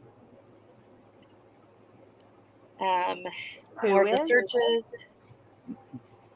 What, LT? Who's in Minnesota? Beaches. Oh. We have beaches. Oh. Never mind, I'm not going to tell you. So we have June 1st, which was Maddie's 27th birthday. Her friends and family are hoping that those who may know something about her disappearance will be inspired to say something, as it is her birthday. Megan, her sister, took to TikTok and said, unfortunately, I don't have any updates as far as her being found. We haven't been told any new information. She posted it May 31st. Everything continues, so on and so forth. They continue to do searches. We then get to June 5th, and We're it getting says close, right? How many days was it? 69. Oh, never mind. Yeah. So it says June 5th, Adam Frable, the father of Maddie's 2 children, was scheduled to go to trial this week over custody of his children. However, the trial has been canceled after Frable filed a new petition in court on Monday for sole custody of the children. After That Maddie kind went of blows missing, my mind. Sorry. I remember when it happened and being like, who the hell does he think he is? Like, I don't think so. Like, at this point, though, I suppose no one was saying anything publicly. Like, we all were like, but like, no one that was close to the case was speaking publicly about it. Just the old side eye at this point. Well, it was more like they weren't saying anything for him or against him, if that makes sense. Yeah. Yeah. So we were all just like, yeah, okay. But it says after Maddie went missing, the children were placed in the hold, which we talked about before. And then since then, the children have been in the care of Maddie's parents. Frable, who didn't have custody of the children even before Maddie's disappearance, has been questioned by the police in the disappearance, but is not facing any charges or formal accusations relating to the missing persons case. Frable also insists he had no involvement in Maddie's disappearance, which we read his statement, which then was immediately disproven by the BCA anyways. Dumbass. As the case moves ahead in family court, the children will remain in custody of Maddie's parents. So then we get to June 7th. So trigger warning. Wednesday at 1:30 p.m. Now, I want to say something before we go into her body being found. I remember him... I want to say... both things happened very quickly, I want to say. When we found out. So they obviously had found her body, which we'll go into. Also, if you guys see anything flickering, I just got a notification that said lightning struck 2 miles from your current location. So, whatever. Literally, trigger warning. Yeah. But, I remember getting the notification first that Adam was arrested. And being like, holy shit, they arrested him. And being like, yes, they arrested him. But then we're like, how are they arresting him? And then it was almost like within the hour of that coming out that he was arrested is when they announced that they had found her body. And it was a very... So what led to the... or what? How did we get... Hi, Punksy. I love you. What led to the arrest and the body find? Which came first, the chicken or the egg? Body. I guess is my... Okay, I'm so sorry. But we didn't know about the body till his arrest was made public before them finding her body was made public. I see. Okay, well, that's smart on their part. That's actually kind of smart on their part. So this is going to go into some of the information here. So like I said, trigger warning. Wednesday at 1:30 p.m., a Fillmore County deputy was on a remote stretch of Highway 43 just north of Mabel, Minnesota, near the border of Iowa, investigating a tip related to electronic evidence. So, till this day, we don't know what the electronic evidence is. We don't know whose electronic evidence it is. But it was on an electronic evidence tip. The deputy checked a wooded area next to the gravel road and found Maddie's body in some brush. Oh. So I have seen the exact location of where she was found. I didn't think I would. But when I went, it happened to be the day after the family went. And so since they knew where she was, they had laid down an angel and a cross that they'd only put down the day before. So that is the only reason I knew exactly where it was. It is a lot farther back into the woods than you'd expect, but it's directly off of like a service road. So the way that I explained it was like a road, but it's only a road because the wheels of people driving in and out of there made it a road. Yeah. And on one beaten side, down grass does not make you a road, but I get you. It's considered a service road or a maintenance road. Yeah, I gotcha. But Wheelby, that has not been released. The autopsy has not been released. No, it's a maintenance trail, and then once you get to the end of it, there's like a gate that goes into a private property. But on like one side of the trail, so like my car could fit down.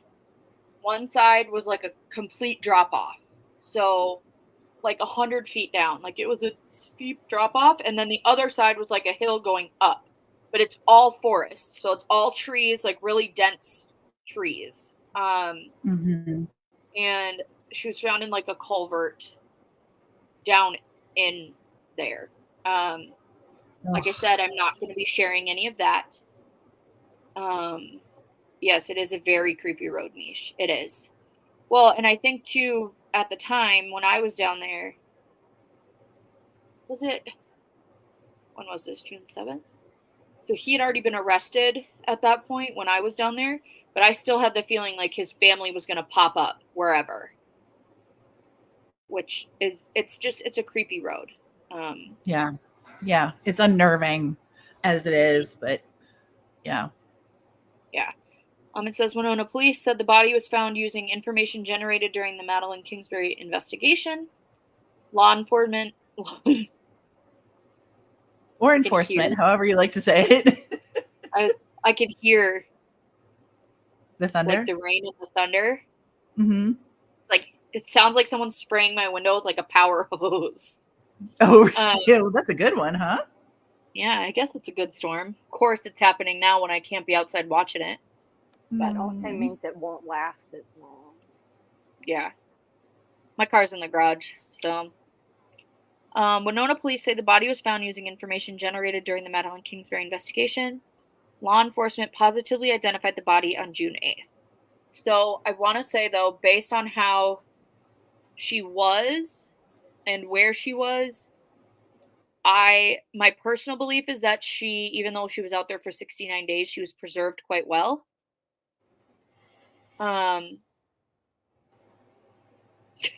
Thank you, Thistle. Hint, hint, nudge, nudge.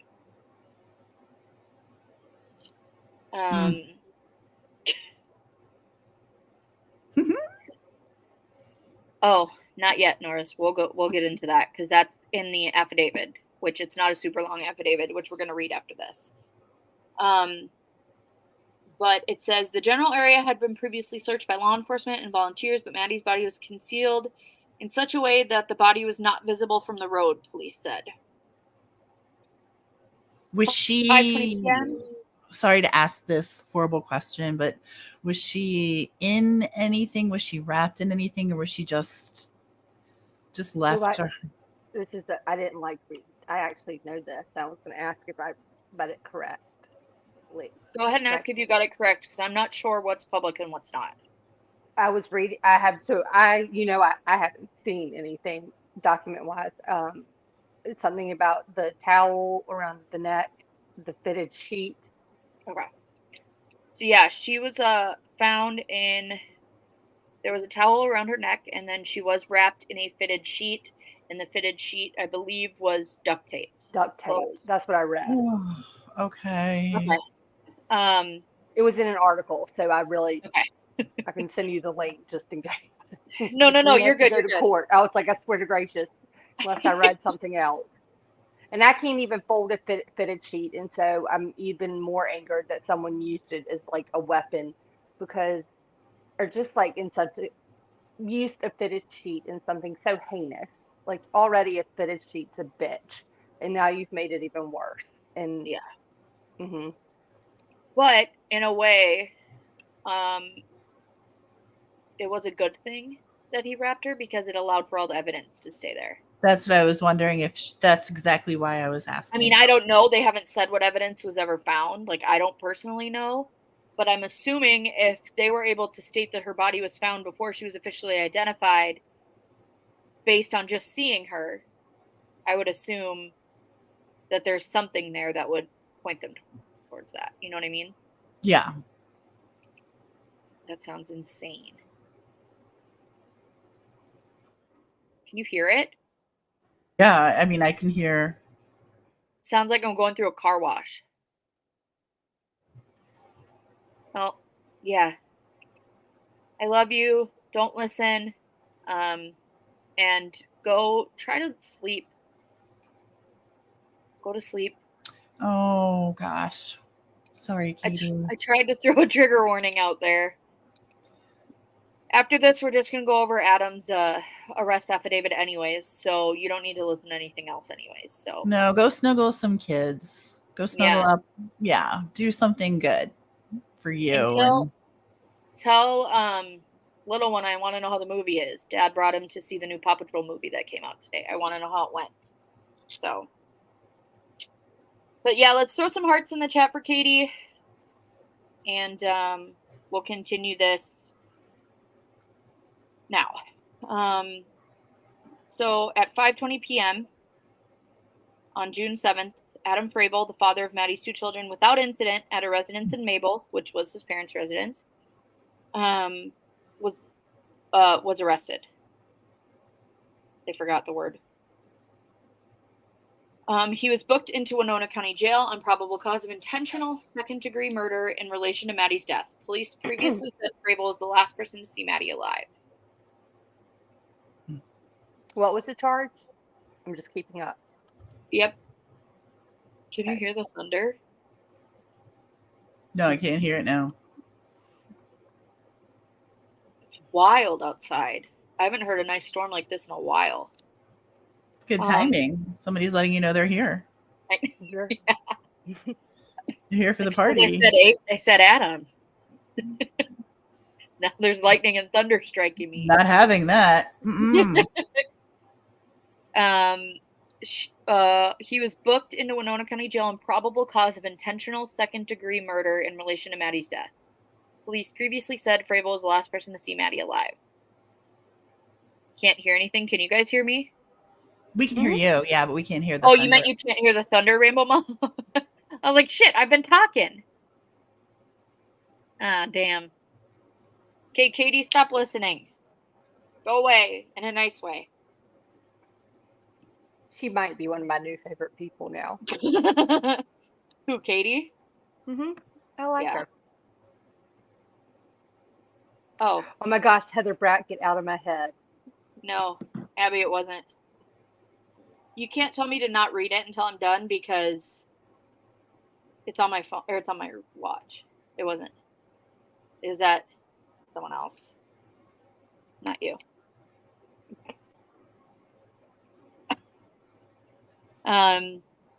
It says, we have said that we will hold anyone. Oh, Maddie's body was not found on the property belonging to Frabel's family, but was within several minutes of it. I believe, based on my calculations, it was only about 5 minutes north of Adam's family's house. Oh, wait. Say that one for the people in the back. Maddie's body was found only about 5-ish minutes from Adam's family's house. Which, when we get into the probable cause affidavit, is going to cause a few more, like, Hey, True Crime Nerd, thank you for coming in. I don't know if she's still in here either, North Grandma. She was in here earlier, but she just texted me saying, don't read this till you're done. But it showed up on my watch. So, all right. Yeah, probably. Probably Mish. All right. So it says, we have said that we will hold anyone involved in Madeline's disappearance accountable. We are here to tell you that we will hold steadfast on that commitment. Winona Police Chief Tom Williams said during a press conference Thursday, "We are asking everyone to respect the family's privacy and allow them time to grieve and mourn the loss of Maddi." There's the piece of trash, in my opinion. Oh, is that him? Ew. In my opinion. Allegedly. Wait, hold in my on. opinion as well. I'm waiting for it. Where'd it go? She changed her name. That's Yay! amazing. That's adorable. You did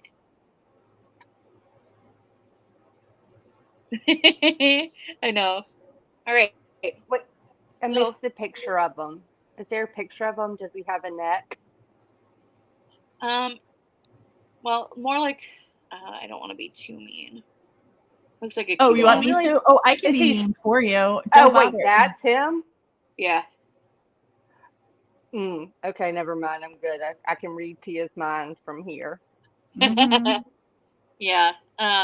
There I will very proudly show his mugshot once we get there. So June Looks like a 8th. thumb.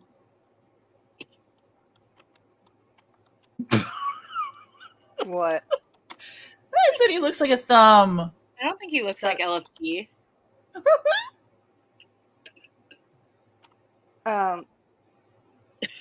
What? Oh man. I heard all Okay. that. I just had to let it digest for a second, and I'm like, they both are called. They said they're telling everyone else, I don't look like a thumb. I can be a thumb in a pie though from time to time, but like I don't. Yeah. You're a thumb though. Those are cuter. I'm gonna have to like LFT this thumb thing up a little bit, make it more my own. Okay. So, Aaron, yes, but that hasn't come out yet. There was a neighbor's trail cam that did catch him on a four-wheeler with a shovel in the back. Stop. Yeah. When will So, these guys ever learn? idiots. I love that they're so stupid. Yeah. So, we have June 8th, Thursday at 9 a.m. No. Yes. No, I meant like, yeah, we're just not in the art. It's not in this article yet, is what I meant. Like, you're fine to put it out there. I knew it was out there. I just hadn't gotten there yet. But yes, you are correct. Winona Police announced a press conference for 1 p.m. to discuss the recent developments in the case at the Winona City Hall. You're welcome. Fravel has not been officially charged as of Thursday morning. At 9:30 in a TikTok video, Megan, which is Maddie's sister, addressed the drastic update in the case, noting that the family is waiting on more information for what comes next. Said it's a long time coming and it's a relief, but the whole situation is just so sick. When everything first started, it was a whirlwind. It was a shitstorm. And then it kind of died down because they weren't able to find anything. They weren't able to arrest anyone. We were just kind of waiting for the call about Maddi. And now that that's happened, it's a whole new shitstorm. Maddie's father, David Kingsbury, told Fox 9 that the body found alongside Highway 43 is his daughter. We are relieved that Madeline has been found after months of intensive searching and grateful for the extraordinary efforts by law enforcement, other first responders, and volunteers, David wrote in part. We're certain that the correct person has been arrested, will be charged, and convicted of his crimes. 1 p.m., Winona law enforcement held a press conference and positively identified that the body found Wednesday was Maddi's. Police would not comment on her preliminary cause of death and are waiting for an autopsy report from the Southern Minnesota Regional Medical Examiner's Office.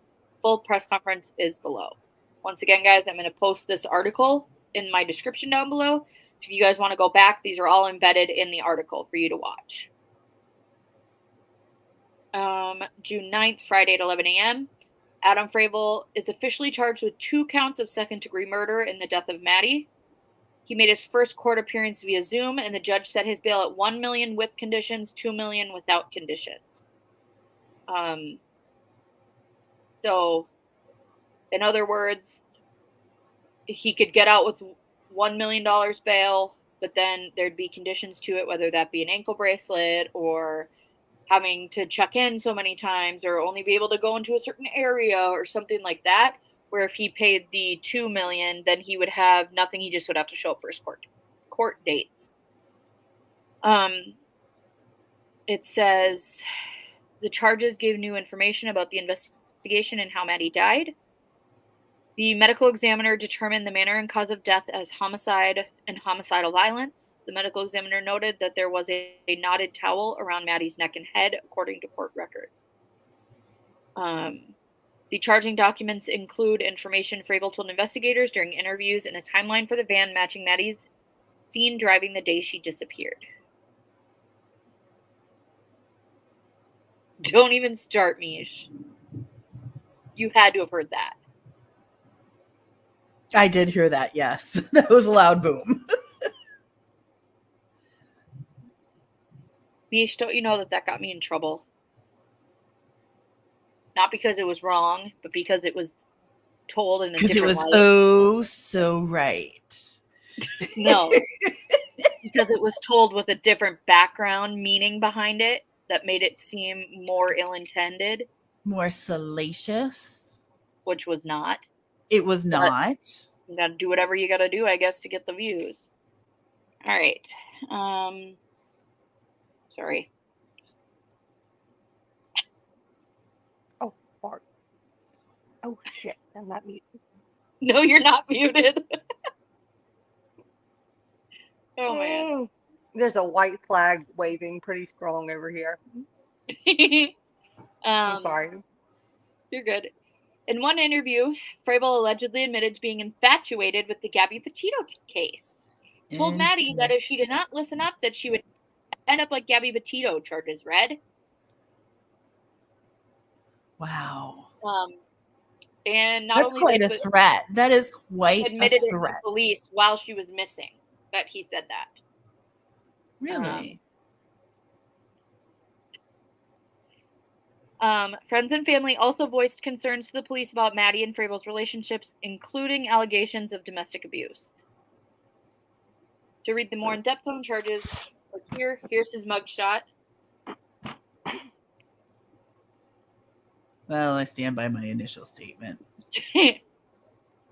How dare he bring Gabby Petito into this? Like, have the audacity to bring up. Well, he had said it to Maddi before this happened. And someone else said that he had said that. And then when the police went, did you guys? That was a good one. That scared the shit out of me. You're okay. It had the rat boo takeout and wine at home on a Friday. That was a good one. That was just awesome. For the record, Matt. Computer screen, your face just went, oh, like the oh, did y'all just hear that? The whole house jump. That's how long the delay is between the StreamYards in your ear and what I'm looking at. Oh, Dexter's back asleep. He's good. All right. All right, June 10th. I do too, Thistle, when I'm not live. When you guys are not seeing my reactions to Thunder that loud. Okay, so Saturday at 3 p.m., members of the Winona community held a silent auction with proceeds going to Maddi's 2 children, ages 5 and 2. Hundreds of people... Oh my God, where am I? Hundreds of people turned out for the benefit, which raised $35,000 for the children. Again, we cannot thank everyone enough for the support and generosity you have shown these last 2 months. The Finding Madeline Kingsbury Facebook page wrote, unfortunately, the fight is not over. Now we must fight to find justice for Maddi. The donations are still being accepted on a GoFundMe, which has raised over $24,000, and on a Venmo at Benefit Fund Maddie Kingsbury. I will have both linked down below. I don't know if the GoFundMe is still up and going, but I know that the Venmo is. And I will be linking them both down below if you guys do want to help. But yeah. I just stopped myself from screaming when it happened. June 12th, Maddi's parents filed a motion in court Monday to prohibit Frabel from having contact with his children after being charged with murder. And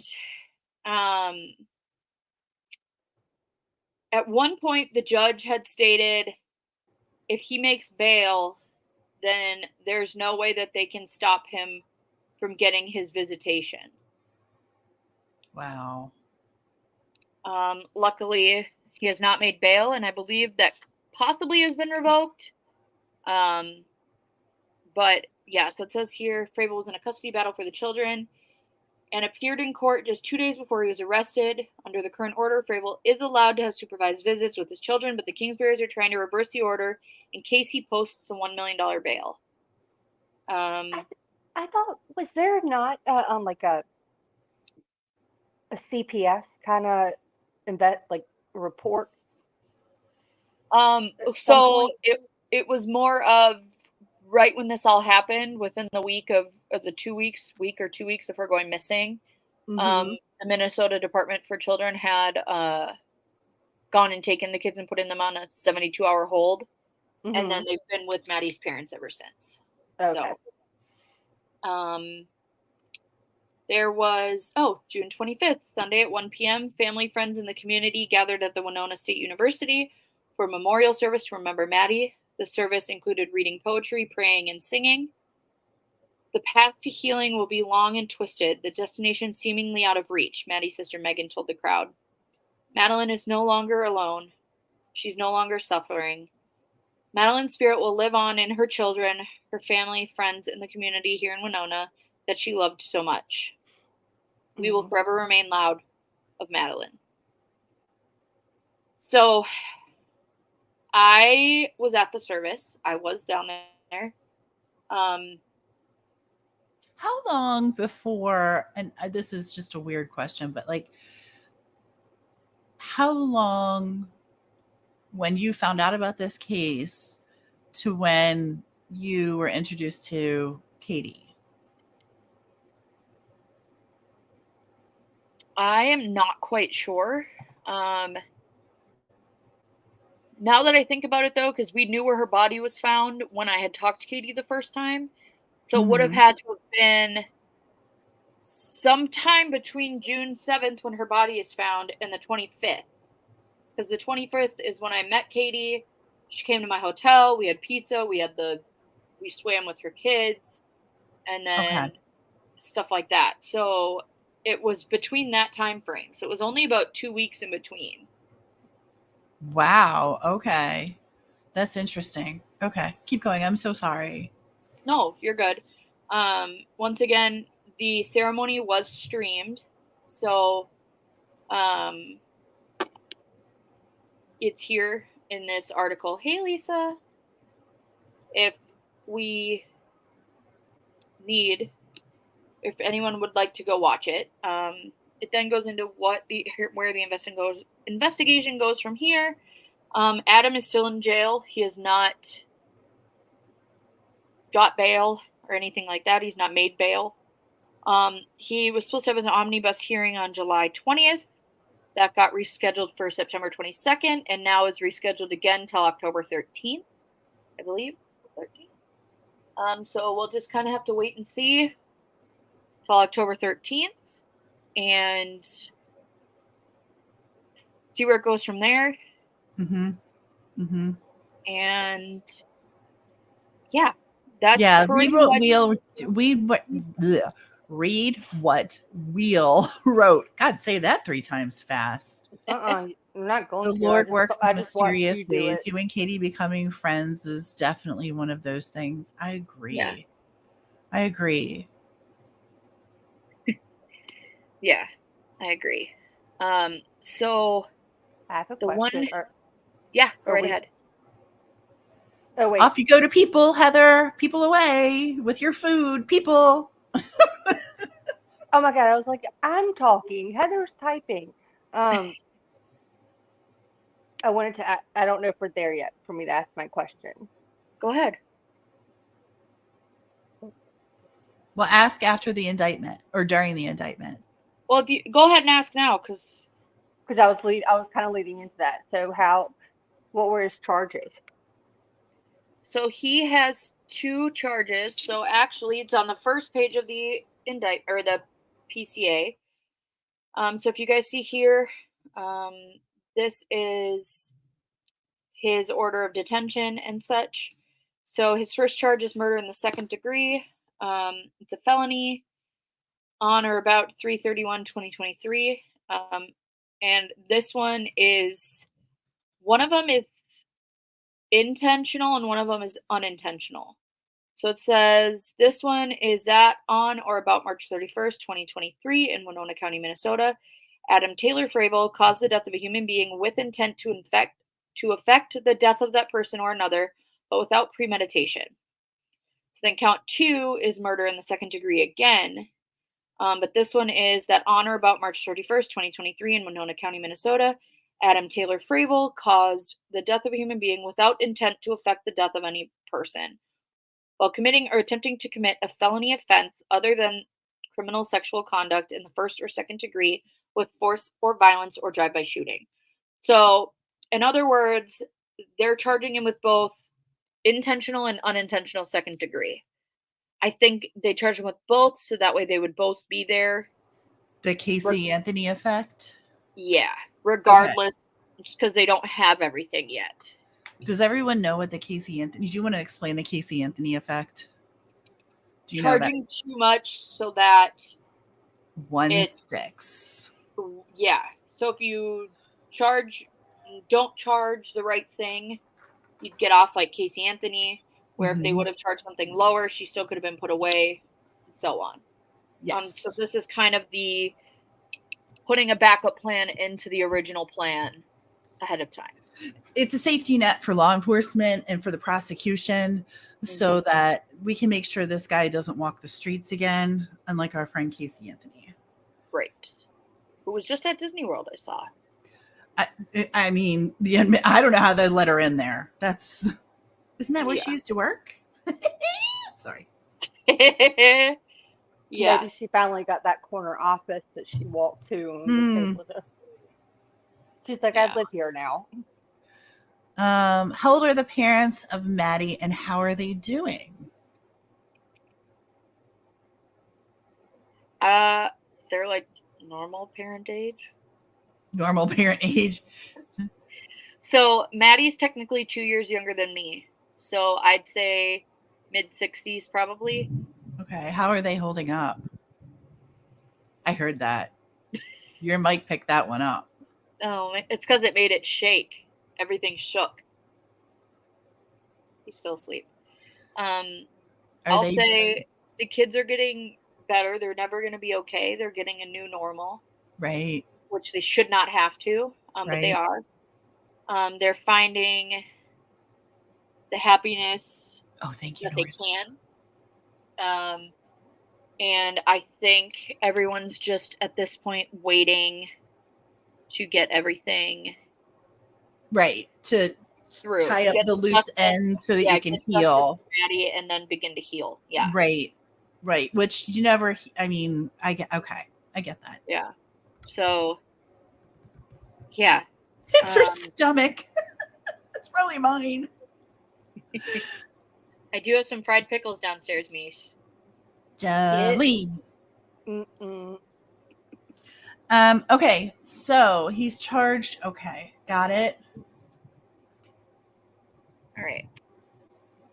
So we're going to get into more details now. So does anyone have any other questions before we get into more details? So his charges are second degree. I'm just going to ask it. Second degree. Ask the question. Why not first degree? This is like, why wouldn't they, if they have enough to like, are they missing a key element that makes it first degree, or is there a way that, or does that work differently where you are? So it works differently here. In the state of Minnesota, you cannot be charged with first degree without a grand jury indictment. So since that hasn't happened, they can only do second degree. I gotcha. Okay. So they arrest him on second degree, hold him and whatnot for as long as they can, or to see if. Well, second degree murder still has the potential of 40 years to life. So he still could potentially get a life sentence regardless. Yeah. Okay. But just in the state of Minnesota, they're not just allowed to throw out a first degree charge without a grand jury indictment, which I don't understand, but that's how they do it. Okay. Yeah, I guess. So that's kind of why they're both second-degree charges and not first, I would assume. All right. Well, at least, I mean, like I said, the way that they're doing it is I get that. That makes sense. Right. And they're both 40 years to life. And with him being 29, I mean, 40 years, what is that? He'll be almost 70. And that's if he were to get out at 40 years. So do they? Yeah. And who knows? I mean, when it comes to charging and stuff like that, sentencing rather, it may be a no parole situation. He could be, there's a million things that could happen to a nice fellow like that in prison. Mm-hmm. Yeah. So. Yeah. So. Okay. So statement of probable cause. So I'm going to read this through. It's going to go over the more in-depth details of everything. Let's get through this, Nora's grandma, and then I can. It's just, I think we've already been going for like 2 hours, and this is still like 6 pages. So I just want to make sure we can get through this. And then I will link the press conferences down below, though, so everyone can go watch those. All right. Do you just want to hit the highlights on this, or do you want to read the whole thing? How do you feel about that? You want to read the whole thing? I can skip over certain parts, but there's a lot more detail in this that Oh, makes you okay. question Well, things. then, okay, that makes sense. I say you read. Yeah, I'll read, and then if I do find something, then we can just make sure to stop me and ask me questions. Yeah, no worries. Keep going. Okay. So this is the probable cause to be able to arrest Adam for Maddie's murder. So on March 31st, 2023, at approximately 8:20 p.m., the Winona Police Department was contacted by a person who identified herself as a friend of Madeline Jane Kingsbury, date of birth 6/1/96. The friend reported to police that she was concerned with the health and safety of Madeline. According to the friend, Madeline has not attempted to contact or communicate with her throughout the day, which the friend indicated was unusual. The friend was concerned and had gone to Madeline's residence, saw her minivan in the driveway, and knocked on the door, and no one responded. The friend also told police that she was aware that Madeline was having issues with her significant other who also lived at the residence.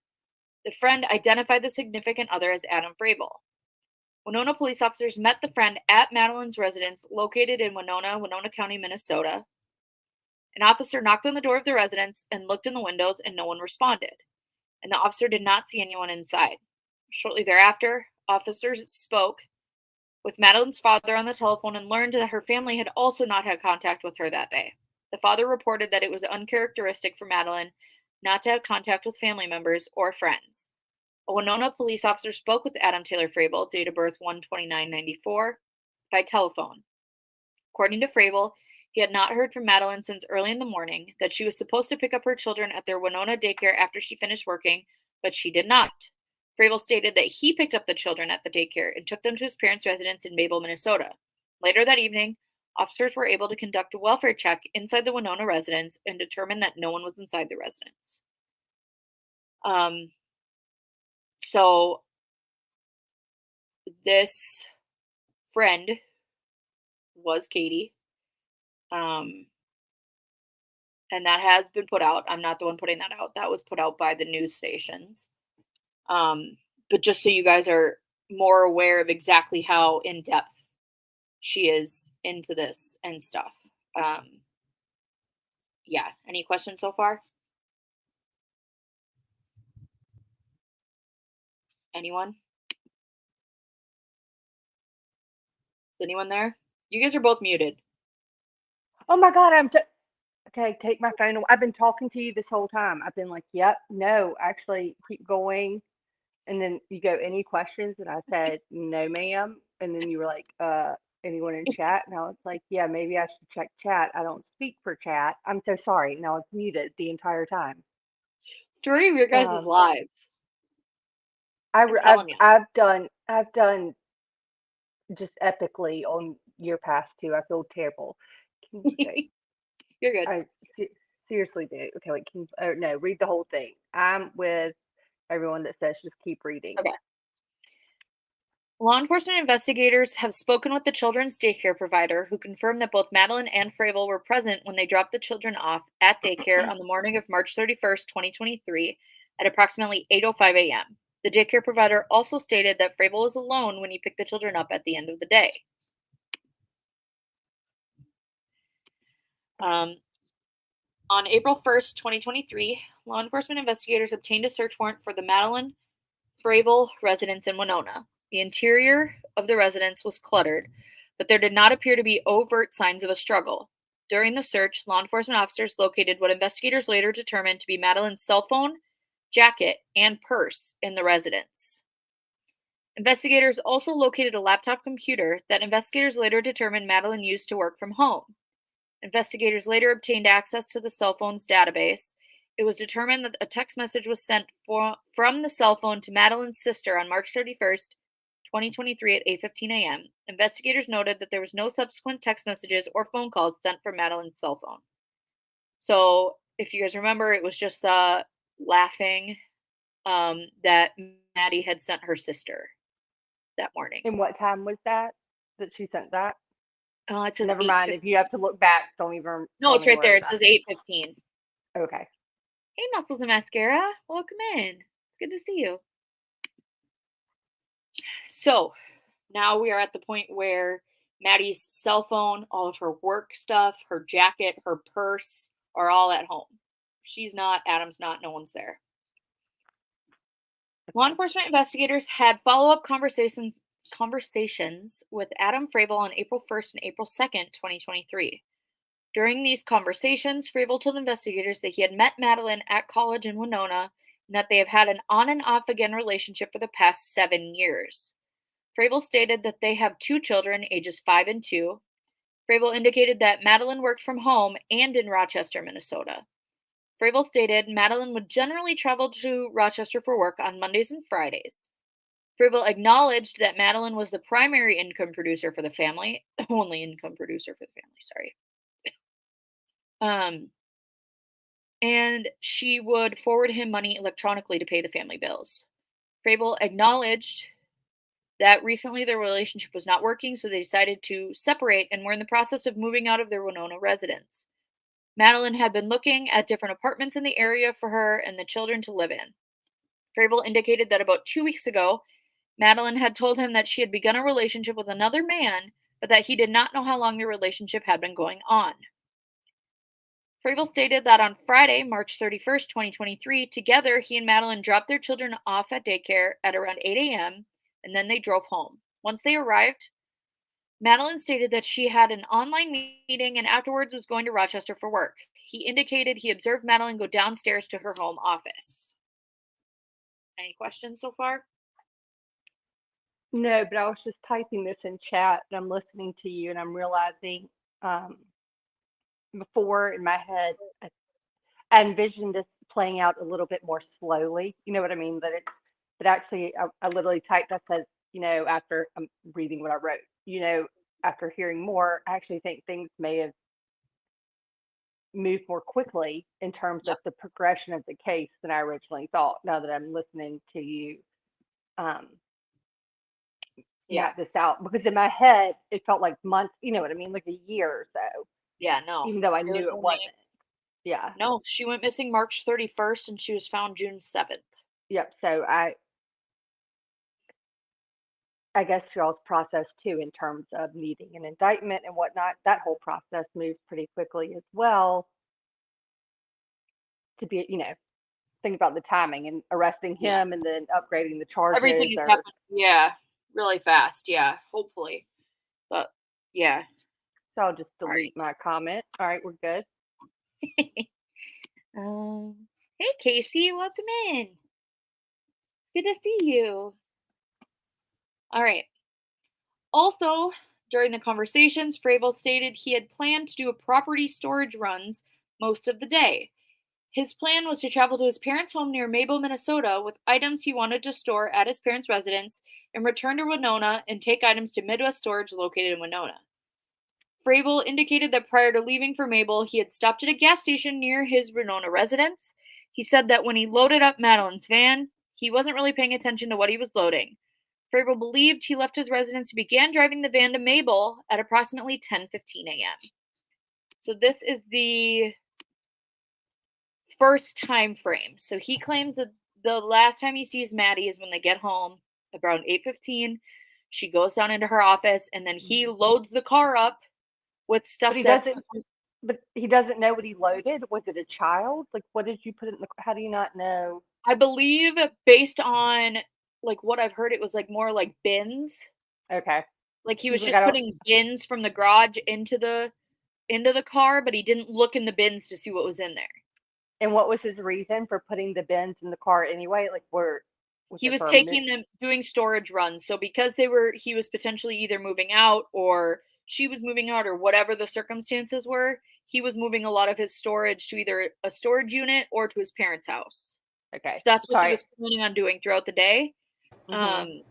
And so he believed, this is according to him, that he had left his residence and began driving in the van, so in her vehicle, to Mabel at approximately 10:15 a.m. Fravel continued with the following information. Fravel stated that when he got to Choice, an area in Fillmore County, which, when you actually look at the Choice Township, it's like 10 minutes from his parents' house. Like, it's not far from his actual destination. He started thinking about what he was going to do. He said he looked to the rear of the van and realized the items he had were meant to be stored at the storage unit, not his parents' house.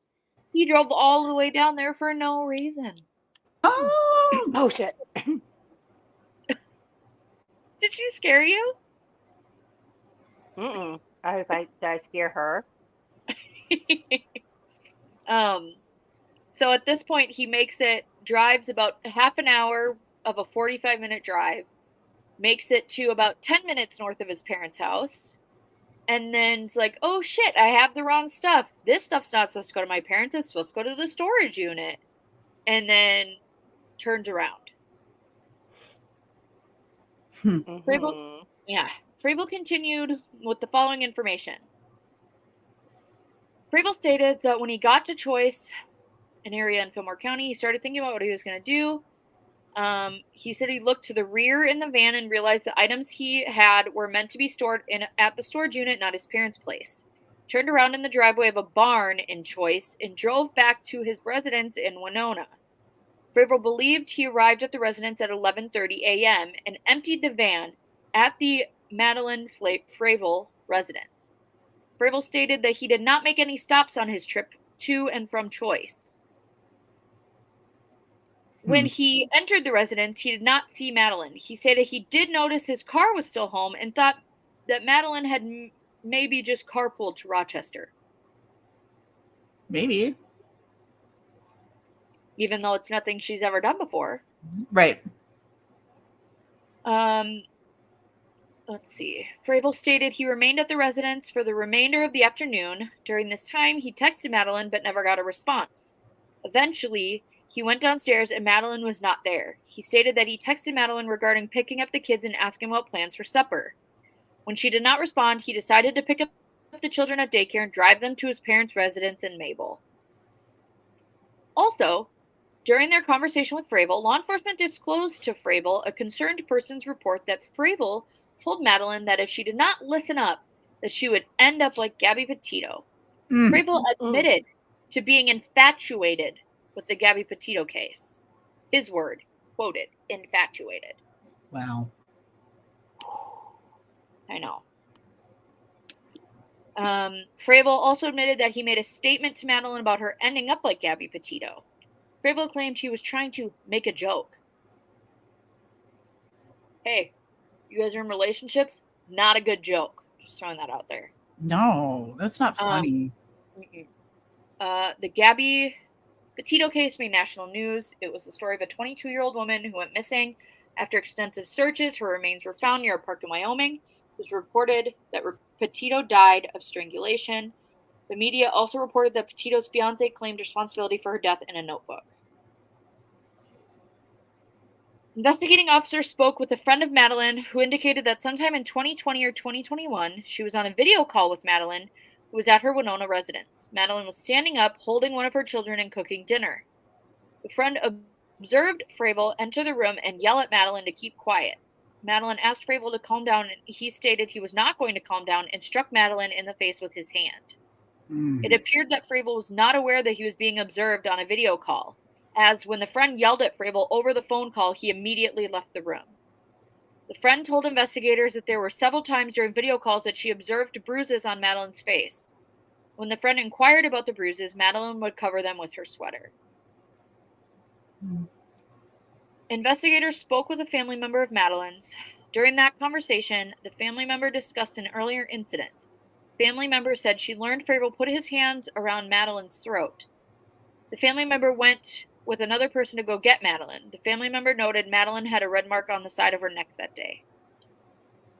Pursuant to search warrants, investigating officers conducted forensic extractions on 2 Apple iPhones believed to belong to Madeline. A review of the forensic extractions of those 2 phones revealed Kingsbury as the owner and user. There were messages as well as screenshots of messages between Madeline and Fravel dating back numerous years. One screenshot taken on September 21st, 2021, contained the following iMessage conversation between Madeline and Fravel. Maddie says, "You know I'm not really okay with or over the fact that you put your hands around my neck and pushed me down in front of the kids earlier, so don't." Said, "Not okay with it at all, but especially with them there." Fravel said, "You'll adjust." Maddie said, "The F I will."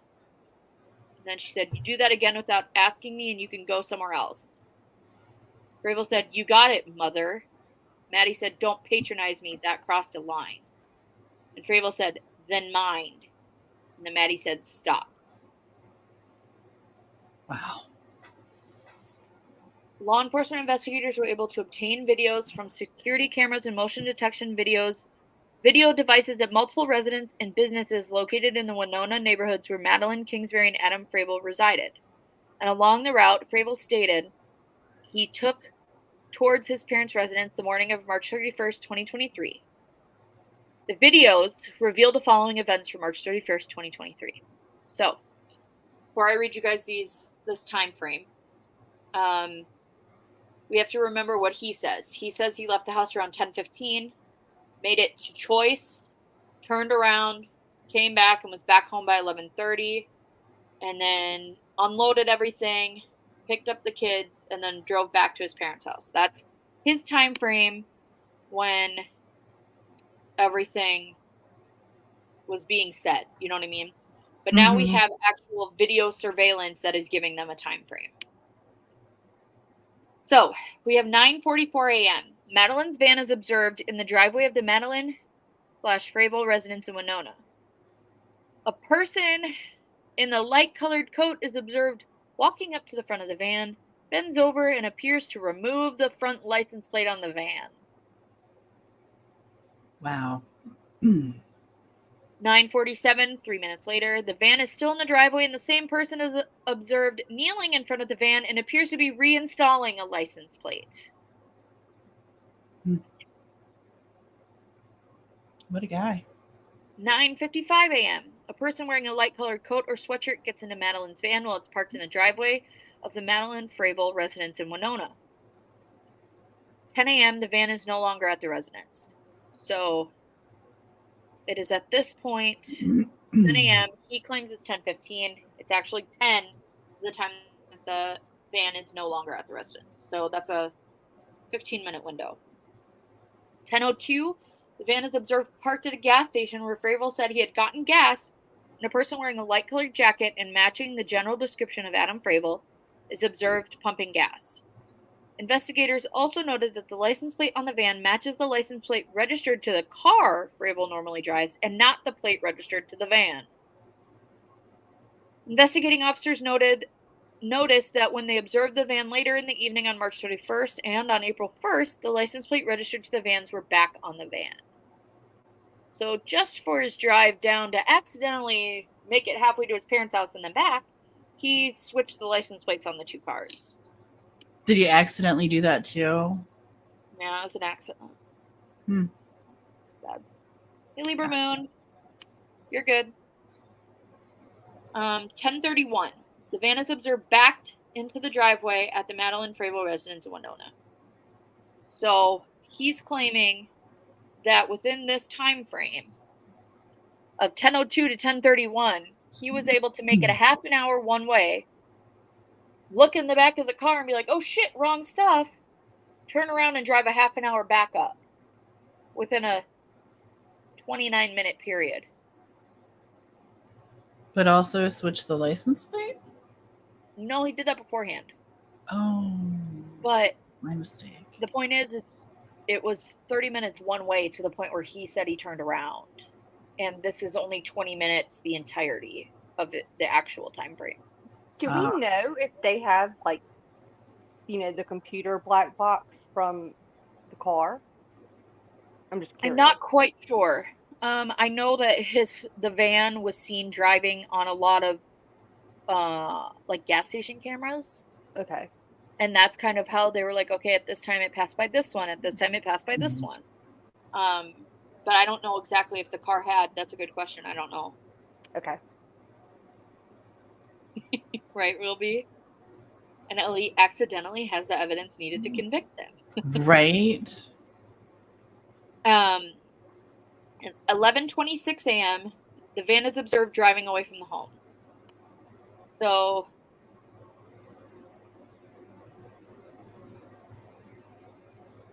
I don't know. I'm wondering if it's just it doesn't make sense to me why he switched the plates. But maybe, Anna, that's a good point. Maybe. It's like evil genius smart, but yeah. But not a bad idea. So within the 29 minutes between when he's seen at the gas station and when he's seen arriving back and backing up into the residence, that's only 29 minutes. Now, from 10:31 to 11:26, so just under an hour, they see him leaving. So he's at the home. Okay, so in the time frame, they're seen getting home at 8:15. He leaves again at 10 a.m. So it's like an hour and 45 minutes in between there. He drives for 29 minutes, comes back, backs the car in, is there for just under an hour, and then leaves again. Then we see at 11:44 a.m., a van matching the description of Madeline's van is observed traveling southbound on Highway 43 in the direction of Rushford and Mabel, Minnesota, which I will show you guys, have it mapped out. So once we get through this, I will show you.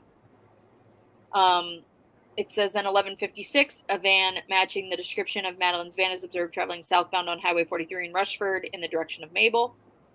A van, 11:59, so 3 minutes later, it's observed traveling southbound on Highway 43 in the direction of Choice and Mabel.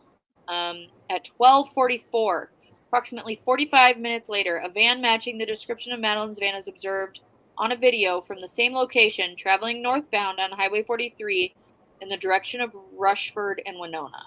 So he goes down there, makes it, is there for 45 minutes, and then turns around and drives back. 12:47, 3 minutes later, a van matching the description of Madeline's van is observed traveling northbound on Highway 43 in Rushford.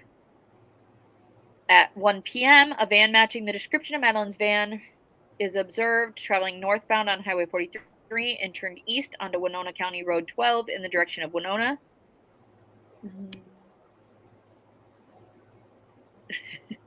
Yeah.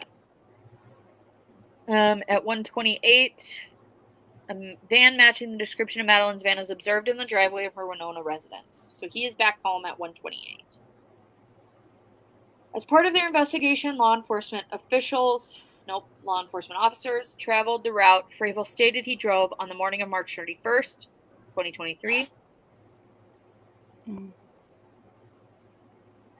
More thunder. Investigators noted that with the exception of the 45-minute time period between the time he observed traveling southbound Rushford on Highway 43, and later the same location traveling northbound on Highway 43. The times are consistent with the normal expected travel times between the locations. So now we're getting into the day that she is found. On June 7, 2023, a deputy with the Fillmore County Sheriff's Office was searching a rural area in Fillmore County next to a public gravel road approximately 1 mile from Highway 43 between Choice and Mabel, Minnesota. Investigating officers learned that this property had been routinely maintained by one or more of the Fravel family members.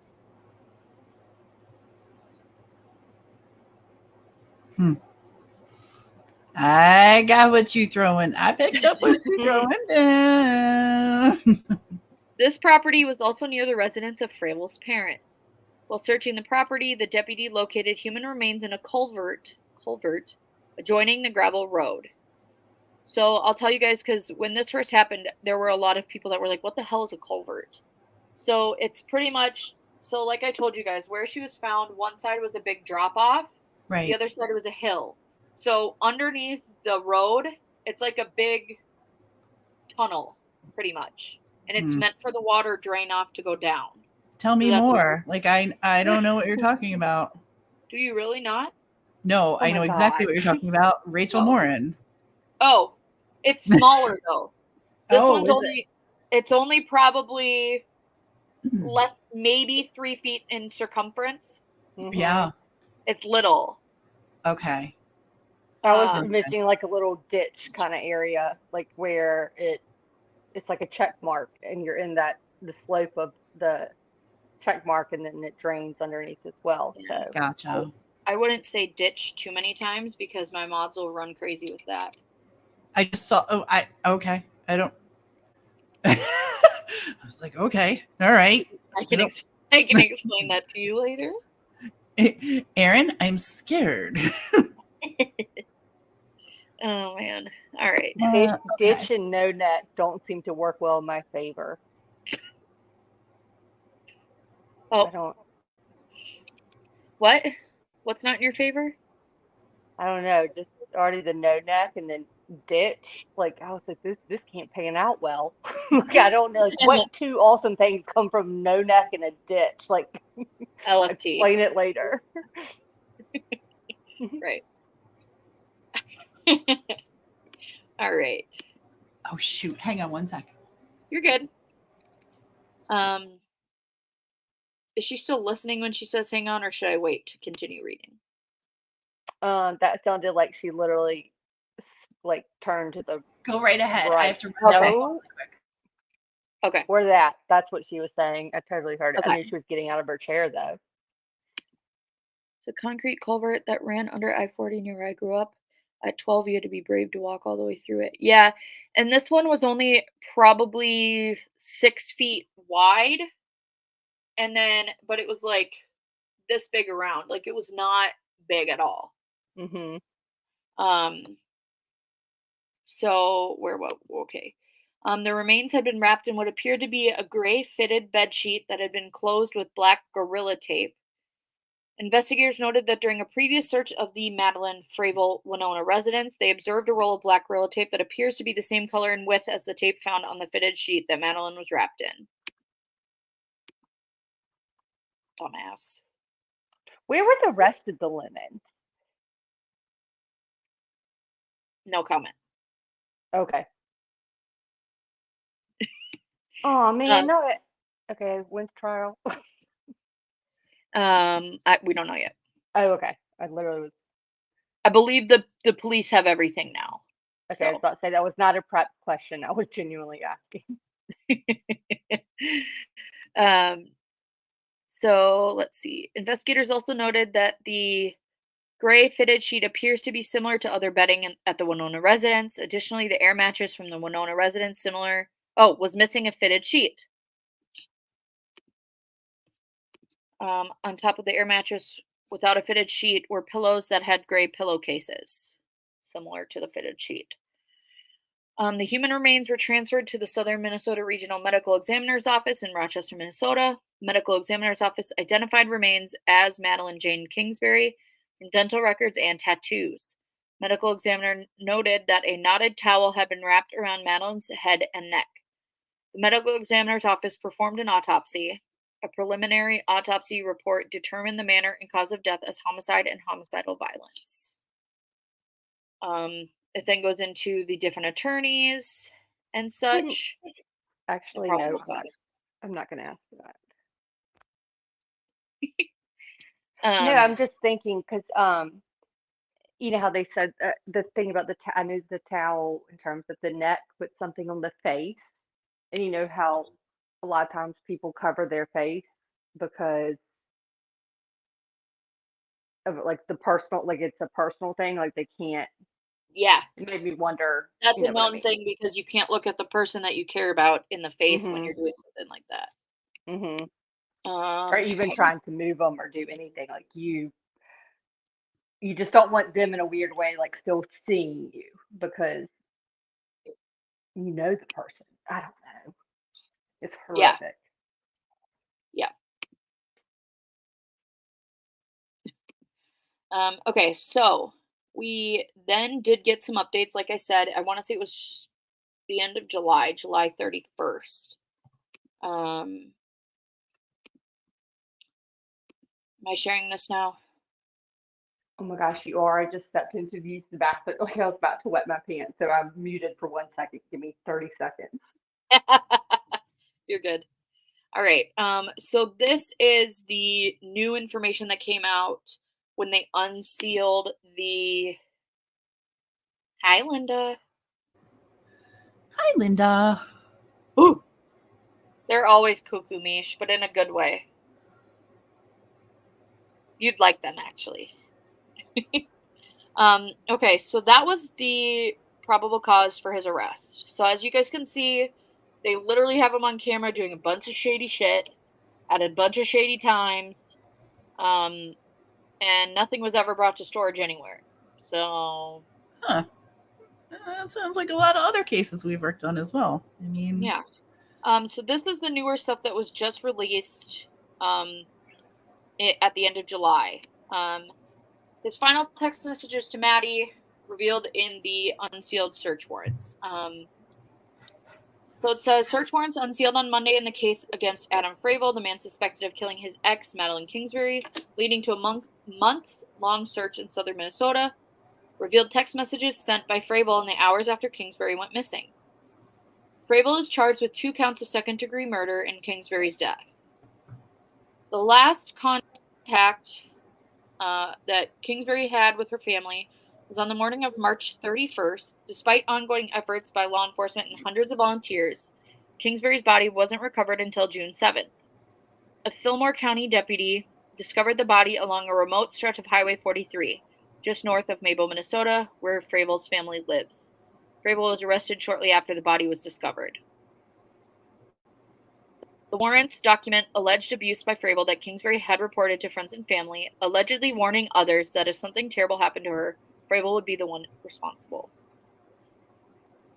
The search warrants also discuss Fravel's apparent obsession with the Gabby Petito case, a young woman who was murdered by her boyfriend in Wyoming last year, which also sparked national media attention. Okay,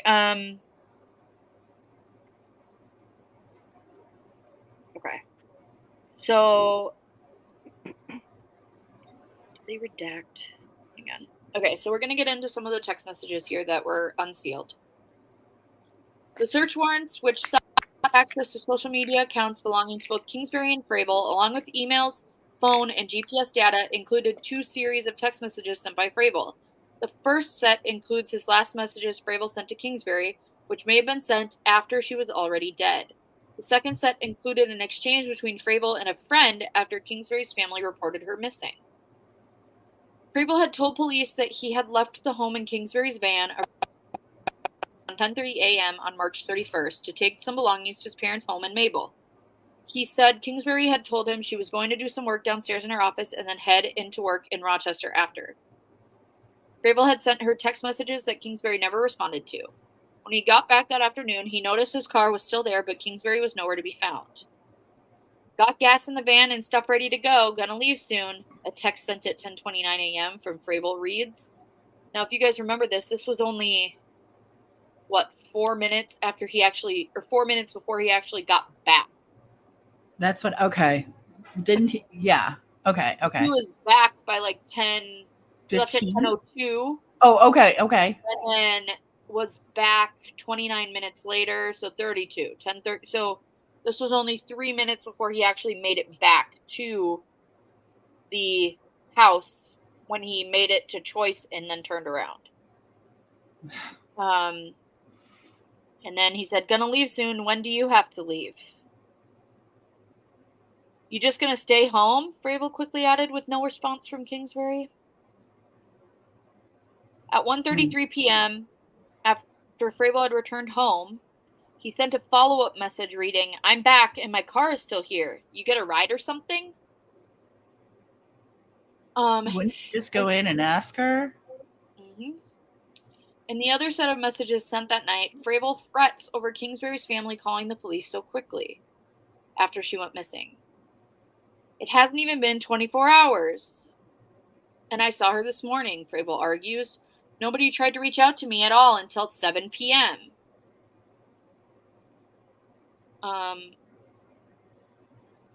So it says at 9:37, Fravel says, "I talked to police. Who or what prompted you guys to go check at the house? I'm so confused. She hasn't been gone for a day yet, so I'm not freaking out, but everyone else is." Fravel said, "So Katie called the police?" Now, I'll give you guys a little bit more context because there are some reports out there that already name him, but the text messages, I believe, actually, I don't know if they do, so I don't want to say it. Don't say anything that's going to. Well, I don't know if I think it's already out there, but I don't want to say it just in case it's not. So Okay, I'm not going to tell you guys who witness one is, but could do deductive reasoning. Fravel says she was leaving for Farmington in the morning. And then witness one at 9:45 says, "Yes, she did. Weird that no one can get a hold of her." When saying, "So Katie called the police." Fravel then says, "Wow, that's a little out of bounds of Katie. It hasn't even been 24 hours, and I saw her this morning." Witness one then says, "Not really, when no one has heard from her most of the day. Apparently no one was able to reach you either, too. At least know you've heard from her. Can't blame people for being worried, man." Fravel then says, "Nobody tried to reach me at all until 7 p.m., which was Megan, so I don't know what you mean by that." Which Megan is Maddie's sister. So we then will get into, they have their breakup and their abuse allegations and such. How long were they together? On and off for 7 years. So. Okay. So it says here, documents also detailed the disintegration, Kingsbury and Fravel's relationship, including allegations of abuse by Fravel that Kingsbury had confided to her friends. Kingsbury and Fravel shared 2 children. When she disappeared, Kingsbury and Fravel were in the midst of a breakup, with Kingsbury telling Fravel to move out. The day Kingsbury disappeared was the first time Fravel hadn't spent the night at their shared residence. Kingsbury was also prepared to move to a new place in Winona. According to the search warrants, Kingsbury had rejected Fravel's plans to move the family from Winona to Mabel, closer to his family.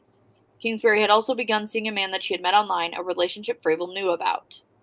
More disturbing, friends told investigators that Fravel had been abusive and controlling. One friend said that Kingsbury told them that Adam had been beating the hell out of her for years. The friend said Kingsbury warned her, "If anything happens to me, know that Adam did it." Friends told investigators that Fravel had become abusive after the birth of their second child. Kingsbury had allegedly forced Adam to go to therapy after a choking incident. In the documents, her new boyfriend said Kingsbury would turn tracking off on her phone anytime she came to see him because Adam would text her nonstop. Another friend told investigators that Fravel wouldn't allow Kingsbury to talk to the new boyfriend in his presence. Fravel also apparently had an obsession with the death of Gabby Petito, even telling investigators he was infatuated with her case. The documents also allege that Kingsbury told friends Fravel had threatened her, saying, "If you don't listen, you'll end up like Gabby Petito." Fravel took steps to avoid GPS tracking. In the search warrants, authorities write that Fravel went to great lengths to conceal the location he visited or traveled after March 30th, 2023. So this is the day before she goes missing. She goes missing on the 31st. That includes taking steps to turn off his location tracking on all of his accounts. He also deleted location data from his iPhone and iCloud accounts. He also disabled an advertising ID on his phone that disabled third-party tracking by apps. Investigators said cameras inside the Kingsbury home had been taken down and their SD cards had been removed. Investigators also said Fravel controls the camera at his home and his parents' home.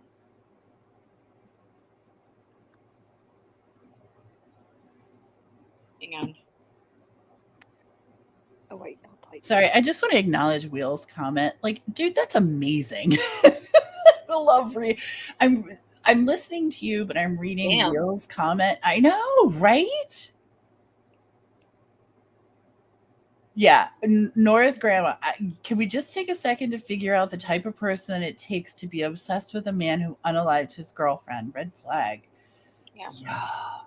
Or who goes, it hasn't even been 24 hours. Like, wow, worry. What? That was I will tell you, I heard that and I was like, you must be like at 20 minutes. And I'm like, oh, okay, we'll call the police. I don't care. When someone has a routine, the people closest to them are going to know very quickly when that routine is broken. So the fact that he's questioning it is like... That it's unbelievable. It's completely unbelievable. On his Facebook... Oh, go ahead. Oh, no, I'm sorry. I just saw the... I just looked up and saw the cadaver dog's hit on the shovel. Oh. Yeah. Ugh. On his Facebook account, Fravel is listed as having studied computer science in college, and friends said Fravel is very tech-savvy. Despite a computer science degree, Fravel has not been employed for a few years and played video games all day, the search warrant alleged. What a guy. Cadaver dogs get hit on shovel. On April 10th, a neighbor told investigators that his trail cameras had captured Fravel riding a Polaris Ranger on property near his parents' home in Mabel. So a Ranger is pretty much like a more intense golf cart with... I was going to say it's like a souped-up golf cart. But like it has the big, thick wheels so it can go through a ton of stuff. Yeah, four-wheeler, but like a golf cart style. Yeah, and then it has like an open trunk type of thing. Okay. In the photo, a long-handled tool was visible in the bed of the Ranger. Investigators had just executed a search warrant at the Fravel property 2 days before the photo was snapped on April 9th. Reviewing body camera video from the search, investigators spotted a shovel with a similar handle in Fravel's garage. Due to a burning pit at the Fravel home, authorities froze the residence while awaiting a search warrant. Freezing a residence allows them to detain people at the home while they await the search warrant. Despite the freeze, authorities say Fravel took off in the Ranger, but was stopped at 180th Street near Highway 43. In the bed of the utility vehicle was the shovel. Huh. So he literally, the cops are at the house. They have a freeze on the house so that they can't do anything while they're waiting for the search warrant. He dips trying to escape with the shovel in the back to only be stopped. What Wheel said, this guy's a poster guy for how to get caught. He really is. Oh. I mean, it's beautiful in that sense. Like, I love there's nothing better than a stupid criminal. Nothing better, in my opinion. So, and then it says the search warrant states, pursuant to a search warrant, investigators seized the Polaris Ranger that Fravel was driving, as well as the shovel that was located in the bed of the Ranger, and placed them in secure storage. Later in the day, 2 certified land and water human remain detection dogs. This is human remains, not just commonly referred to as cadaver dogs, deployed separately around the Polaris Ranger. Both dogs alerted / indicated in the bed of the Polaris Ranger at or near the spade of the shovel. Per Minnesota, Wisconsin Canine Search and Rescue, cadaver dogs are specially trained to find human remains and alert their handlers to their location. They can be used to locate human cadavers, body parts, and body fluids involving new or old cases, according to Search Dog Organization of North America. HRD dogs are trained to specifically find the odor of decomposing human remains. They're trained to ignore the live human scent and animal scent and only indicate on human remains. Mm-hmm. Mm-hmm. We got to learn a lot with canine search and rescue. Mm-hmm. Oh, She, what's her name? Canine search and rescue mom. Yeah. Oh yeah. Lovely. Search If you and rescue ever canine get, mom. yeah, thank you. If you ever get the opportunity to speak to her, she's super duper knowledgeable. And first of all, Capone is a rock star. He's the dog. Yeah. And she educated us so much during the Gabby Petito days on the dogs and what they can do. And like literally just minutes after a person dies, these dogs can hit on, if the person isn't alive anymore, those dogs will hit. Yeah. There's some kind of what was it? LFT. Is it a hormone that's released that these dogs? There was something. Oh, what was it called? Because It's really fascinating to learn about. Because there's such a difference between like picking up a scent once it got into a car. That's a whole nother thing. That's a tracking kind of dog. Then you've got if you can ever get a hold of her to talk to her, she is a great educator with this stuff. Yeah, she's very interesting to speak to. Okay, so I'm gonna kind of give you guys just the rundown of from their house to where her body was found to where his parents' house is on Google Earth. So her house is. Oh, we're getting in the map. We're getting in the map. Yeah. Yes, Erin. Yes. Her house is right in here. Okay. And it says that he just took Highway 43 down. So I'm gonna have to turn it. All right. I want to say it's that one. Hang on. You guys know I'm still trying with this damn thing. You're doing great. No, yes, great. That's true. But there's another hormone, like a specific hormone that's released in the body as well. Yeah. Just minutes after death that these dogs pick up. It's really so amazing to me and what I learned. Yeah. Okay, so as you guys can see. Oh, I see that there. Okay. So her house is up here. Okay. Mm-hmm. So he would have taken 61, which is this one here. Can you guys see my mouse? Yeah. Okay. So 61 to get onto 43. Okay. So this big one here is 43. You see that? Yep. Wait, by the Dunn back. Yep. The yellow one that the Dunn Blacktop Company is on is 43. Okay. Yeah. Let me go a little bit closer just so you guys can kind of see the terrain a little bit more too. So this is kind of a mixture of forest to other land. Like here, I'll show you guys quick. I was just gonna say, can you do like a? Okay, I get it. Yeah, so it's like really dense forestry, but then it's also like if you guys saw in the background there, there's like huge bluffs too. Wow, that's Minnesota. Yeah. Look at it. It's so green. I know. Yeah. So then we keep going down. Keep going down. How far away is it from our house? What did you say the time was? 45 minutes. Okay. So we just keep going. We're going to go through these little things here. Where am I? Or did it turn me and I'm now going north?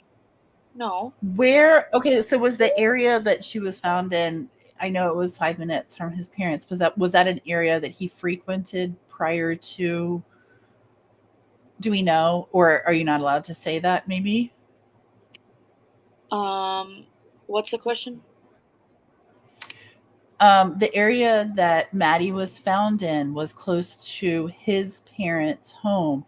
Was that an area that he frequented? Do you know prior to? Was that like an area he knew of quite well, and that's why? So it was a public road, but his family maintained it. Okay. Thank you, Wheel. Thank you, Aaron. Yes. Thank you. Thank you. Thank you. That's right. Okay. Oh, Minnesota Equestrian Center. Okay. I'm picking up what you're throwing down there. So, okay, let me see now. Yes. Oh, there it goes. So then you get on 90, and then you come back onto 43. So there's also, like I said, the mixture here of, we'll go down here, and it's just farmland. This is all within that drive. It's just farmland. So it's very much, shoot, other way.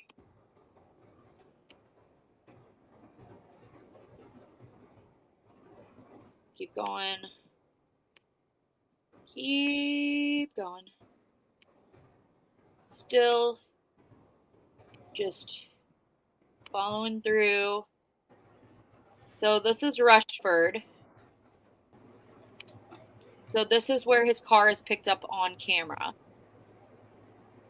In Rushford, when they were saying that in the other thing. If you follow here, there's actually a big hill, and it says Rushford on the side of the hill, on one of the hills, which is cool. But and then we keep going. Like I said, this is more of like the windiness. More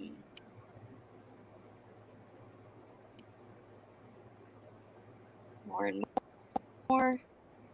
I don't know if it's gonna. Hang on.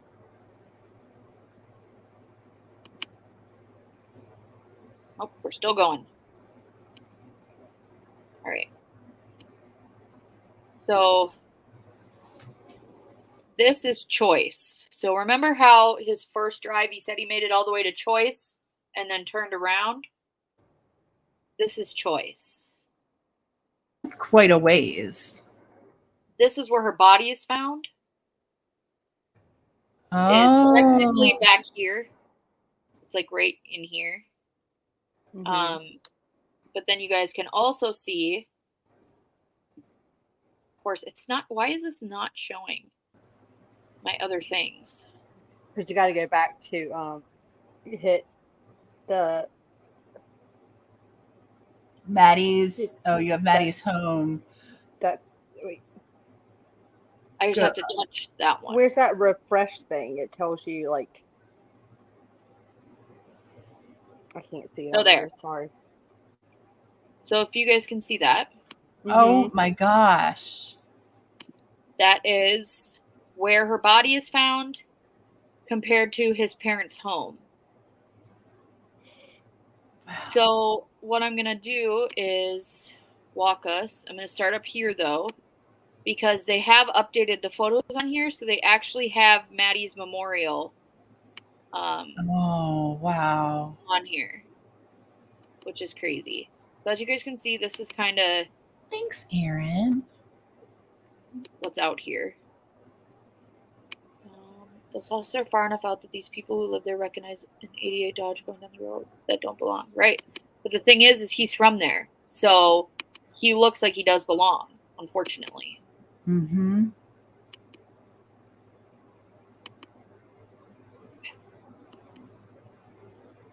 Did he have issues in the past with relationships before he met Maddie? That you know of?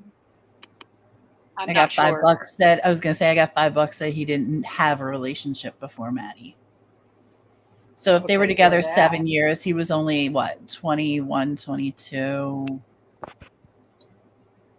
I don't know. Or did he has he been involved with anyone since? I mean, like even when he was, well, never mind. Yes, his name is Bubba, and he's in the cell next to him. Don't get me excited. All right. So this is like They're in a long-term relationship now. all right. So I wish it would Oh, wow. Is that her spot? Oh my goodness. Look at Yeah. that. Yeah. See if I can get it one more over. There we go. So there's a whole memorial here. Wow. So if you guys How- can see, Go ahead. no, you're good. Go ahead. I was going to ask, like, how frequently is that area traveled? Like, is it, I mean, not like it's not like I-40 or 95, but is it enough, like, where you have, No. like, okay, I didn't know if Yeah. locals around there, anything kind of like help us in the So yeah, distance. it's like the main road to get from Mabel to Winona. So, and Mabel's a small town, so it's taken enough. But this road itself, like if you guys can see here, like I said, it's a regular road into, the dirt road that Yeah. It's like made by the tire access marks. road. Right. It's like Right. an access road for like utility stuff. Yep, it is. It's a maintenance road. So Okay. obviously we can't go down there. I wouldn't really bring you guys down there anyways, just out of respect for the family. But this is the memorial there. It's still there. Is it's it? just gotten a lot bigger since then. So, Oh. but yeah, so that's pretty much everything that I had. Do you guys have questions? Does anyone have chat have questions? Do you guys have questions? Right now we're waiting for October 13th. Is that right? Yes. And that is the what hearing again? It's an omnibus hearing, which it's kind of like a preliminary hearing. He puts his plea in. They make sure that there's enough evidence to go to trial, and then a trial date is set. So it's not as in-depth as like a preliminary hearing, but we will get hopefully some type of schedule set in stone. Is it because now I'm invested emotionally for several reasons. I got to meet Katie and I got to, like tonight we're best friends now. No, I'm just kidding. Right. Will it be televised? Hi, Ashley Oakes.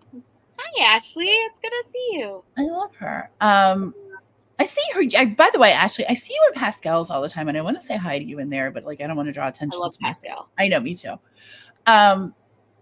Is that trial that hearing going to be televised? Do you know, or is that like a Zoom private thing? Do we know if that's?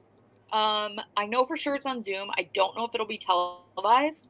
Okay. I'm pretty sure the trial will be when there's a trial, just because in the state of Minnesota everything's been televised. The last one was what was it? Derek Chauvin with the George Floyd stuff. That was all televised. Yep. And the other officers in that was all televised. So there's not really a ton of like pushback on cameras in Minnesota, at least from what I've seen. Okay. Now, I don't know. I haven't asked the family or Katie or Maddie's mom or anyone that I talked to, like, do they want cameras? I don't know. But I don't. If there aren't cameras, I don't think it would be a state of Minnesota thing. Okay. Meet Amber. I don't know if you can answer that. Do we have an answer for that? I don't know that we have an answer for that. We don't have an answer for that yet. I didn't think so. It was just rescheduled. Yeah. Let's see. Does anybody have any questions? I'm trying to think. I got a lot. Like you did such a great job tonight. Like I really learned a lot, and I'm really glad that we did this with you, because now, like I said, I'm emotionally invested. Yeah. And once I get to know like something like this, I'm going to be questioning all the time, because I need to know. And especially when there's going to be some kind of answer to our questions, it's frustrating. Like I was telling LFT years ago, For so long, there were so many cases in the true crime community that we all looked at. Watts, for example, that, he quote unquote confessed. And so there was no grand justice ending for the victims. So like Murdoch, there was a trial. So there was a grand ending to that. Sort of. I'm kidding. Yeah, we got to see his shirtless pictures after. Dude, he's not going anywhere. He's not going anywhere. He's sitting his nipples went somewhere because they weren't in the picture. Ugh, I didn't look that hard. But we've made an attachment. That's a great way to put it. We're all like emotionally attached now, so we need updates on it, which is great. And this is Maddie's home, so we know where to come for the information. And we can share it out on our channel after you share it first. Yeah, and I mean, Heather said she thought I said Tia's topless picture. Well, speaking of pictures, well, why has topless come up like more than once today? Well, actually, it came up one time more than you're thinking too, because before I went live, I was talking to Tia, and then Teresa popped in. And I told Teresa I was nervous because I wanted to do Maddie's case justice, just because it does mean so much to me. And Teresa's advice was, just picture me naked and you won't be nervous anymore. So, and then there was someone who asked for nudes earlier today. I don't even know what happened there. That was, hi.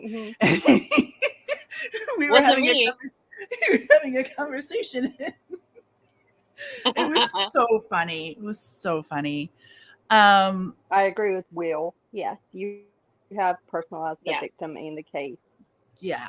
And it's one thing, and I've said this since I met Katie and Maddie's family and have had that experience of being close to people who have lost someone. It's one of those things that I think anyone that covers true crime needs to experience to understand it. I couldn't agree with you more.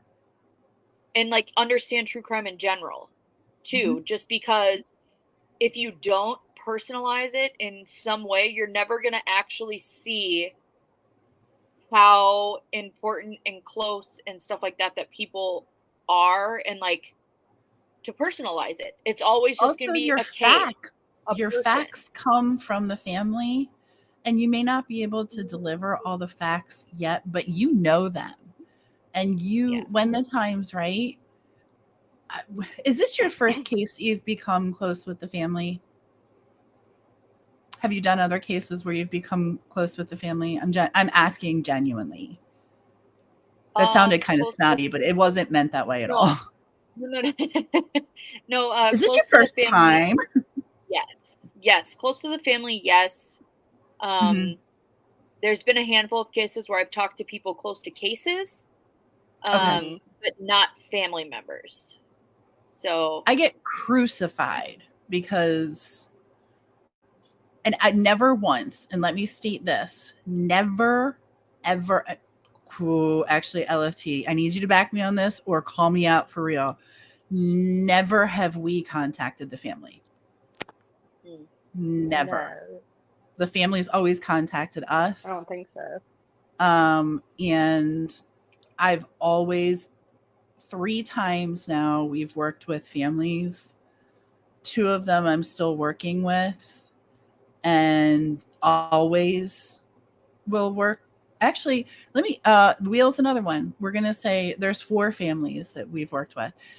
I have one other one then too, but I'm still working on the case. Yeah.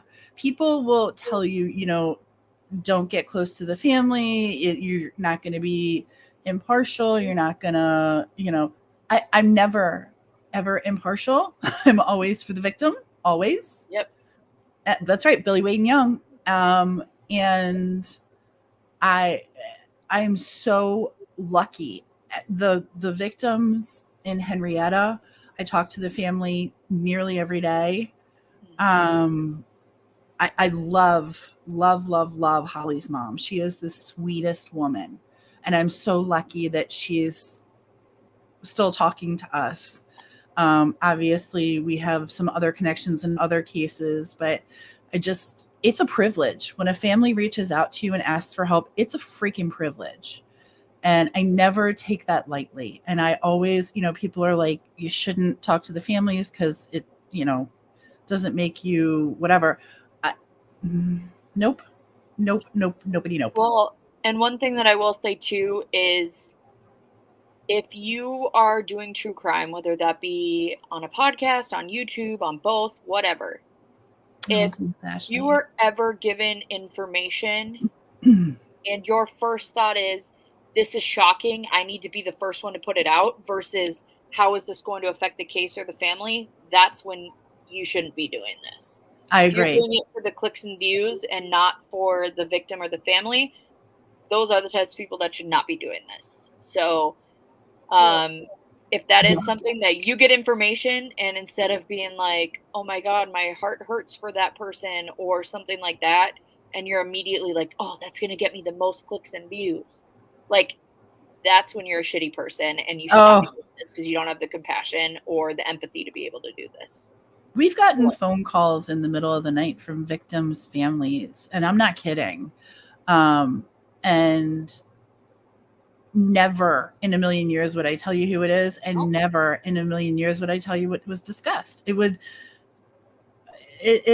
has no bearing or weight. Because and it if has it nothing did to do with it has nothing to do with YouTube. It well, absolutely and if has. it did have bearing or weight, I certainly wouldn't discuss it on YouTube. Right. You know what I mean? Like, exactly. If people trust you enough to contact you and ask you to be an advocate for their family, or, yes, we do want you to put this information out. It's really important for us to get this out there. That you deliver that information. Yeah.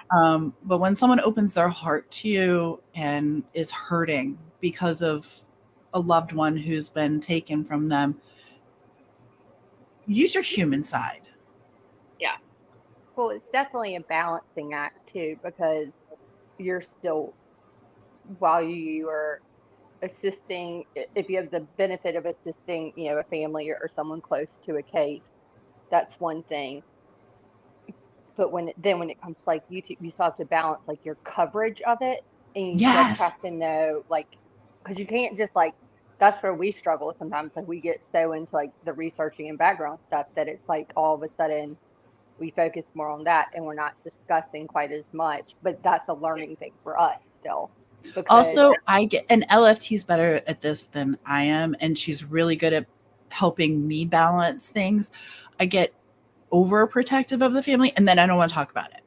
Yeah. Because I'm like, oh shit, I'm going to say something I'm not supposed to say.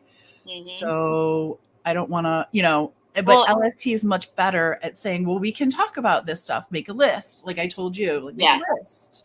Well, and that was one of my main things too, is because I'm so close to Katie and I respect Katie, like I've said over and over so much. But not only that is I was able to meet Maddie's mom and talk with her, and I'm still in contact with her. Like, I'm at that point where, like, I want to make sure that whatever I put out about Maddie, they are proud of. And that is something that I will always keep in mind when talking about Maddie and her case. And I will never do anything, like, ever. It's kind of the same thing as, like, if I ever did put something out and a family member were to ask me to take it down, even if it was going viral, I'd be like, absolutely. If that's ever a question on whether you should take something down, you're the issue, not the family. No, well, like I said, if there's question in my mind, it doesn't get talked about, and that's where I'm like, well, we're not going to talk about it. And LFT is like, no, we can talk about it. We just can't talk about that particular thing. Yeah, and I get you have to honor the case itself and like your relationship to the case, but you also have to honor the audience you're presenting it to, because the whole point of doing it too is to garner attention and to make people aware of things. And so you can't just like negate certain questions that it's just like being, if you just think of yourself as a journalist, or literally, I hate to say it, like I won't use the word quote unquote media, but just like an investigative journalist, like you still have to tell the story and keep engagement. Right. it from the public side too. Like you have to honor both of those things, and that's where I think it's a learning curve, and everyone's going to mess up at times. But if your purpose is to do that, I think there are ways to rectify it, and you do like it, it's authentic and it's natural, and something. I mean, nothing significant to jeopardize the case. You know what I mean? Right. But if there's something, but you roll with it and you adjust, and you have to keep going because it's so easy to get.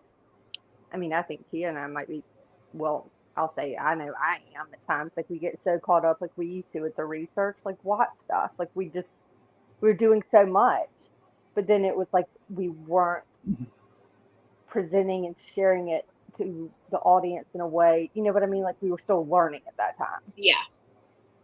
And then people Yeah. are like, where'd you go? Well, and I think too, that's one of the reasons why I'm so glad that I'm learning all of these things towards the beginning of my YouTube-ness, whatever the hell you'd call it. Oh, there's Dexter. Dexter, don't you dare lick yourself on camera. He said, okay. No, he's making his bed.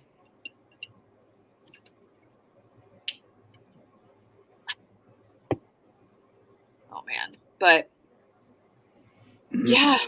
So, I think that was pretty much it. Thank you guys so much for coming up and helping me. Oh, You guys keep me on track. Thanks for getting us involved. Like I said, I always love this, and I love what you do, and I love the reasons you do it. And that's, one of the draws that makes you a good friend of ours. And, I respect the hell out of you, and I feel like we're kindred spirits in that. And I'm really glad. I'm glad you're doing this. I'm glad you're doing this for Maddie. And it sounds like it doesn't really matter if you stop or not. Maddie is going to make sure that you're still doing this. Yeah, I'm going to get struck by lightning. Uh-huh. It's crazy. But yeah, so please guys, please go over and subscribe to the Decipher podcast with Tia and LFT. They're incredible. They're really good friends of mine. And they're very good. Their hearts are in the same place as mine when it comes to these cases. Please keep Katie, her family, Maddie's family, the rest of Maddie's friends in your thoughts and prayers as time goes on and more information comes out. I will keep you guys updated. Otherwise, look out for October 13th. It'll be here I will cover it, obviously. And if anything were to come up before then, I'll let you guys know. But other than that, I actually do have my domestic violence awareness outro that I'm going to throw up there. Oh, that's awesome. So it is up to... What? Ask me what? I don't know. Feel free to message me butterfly kisses.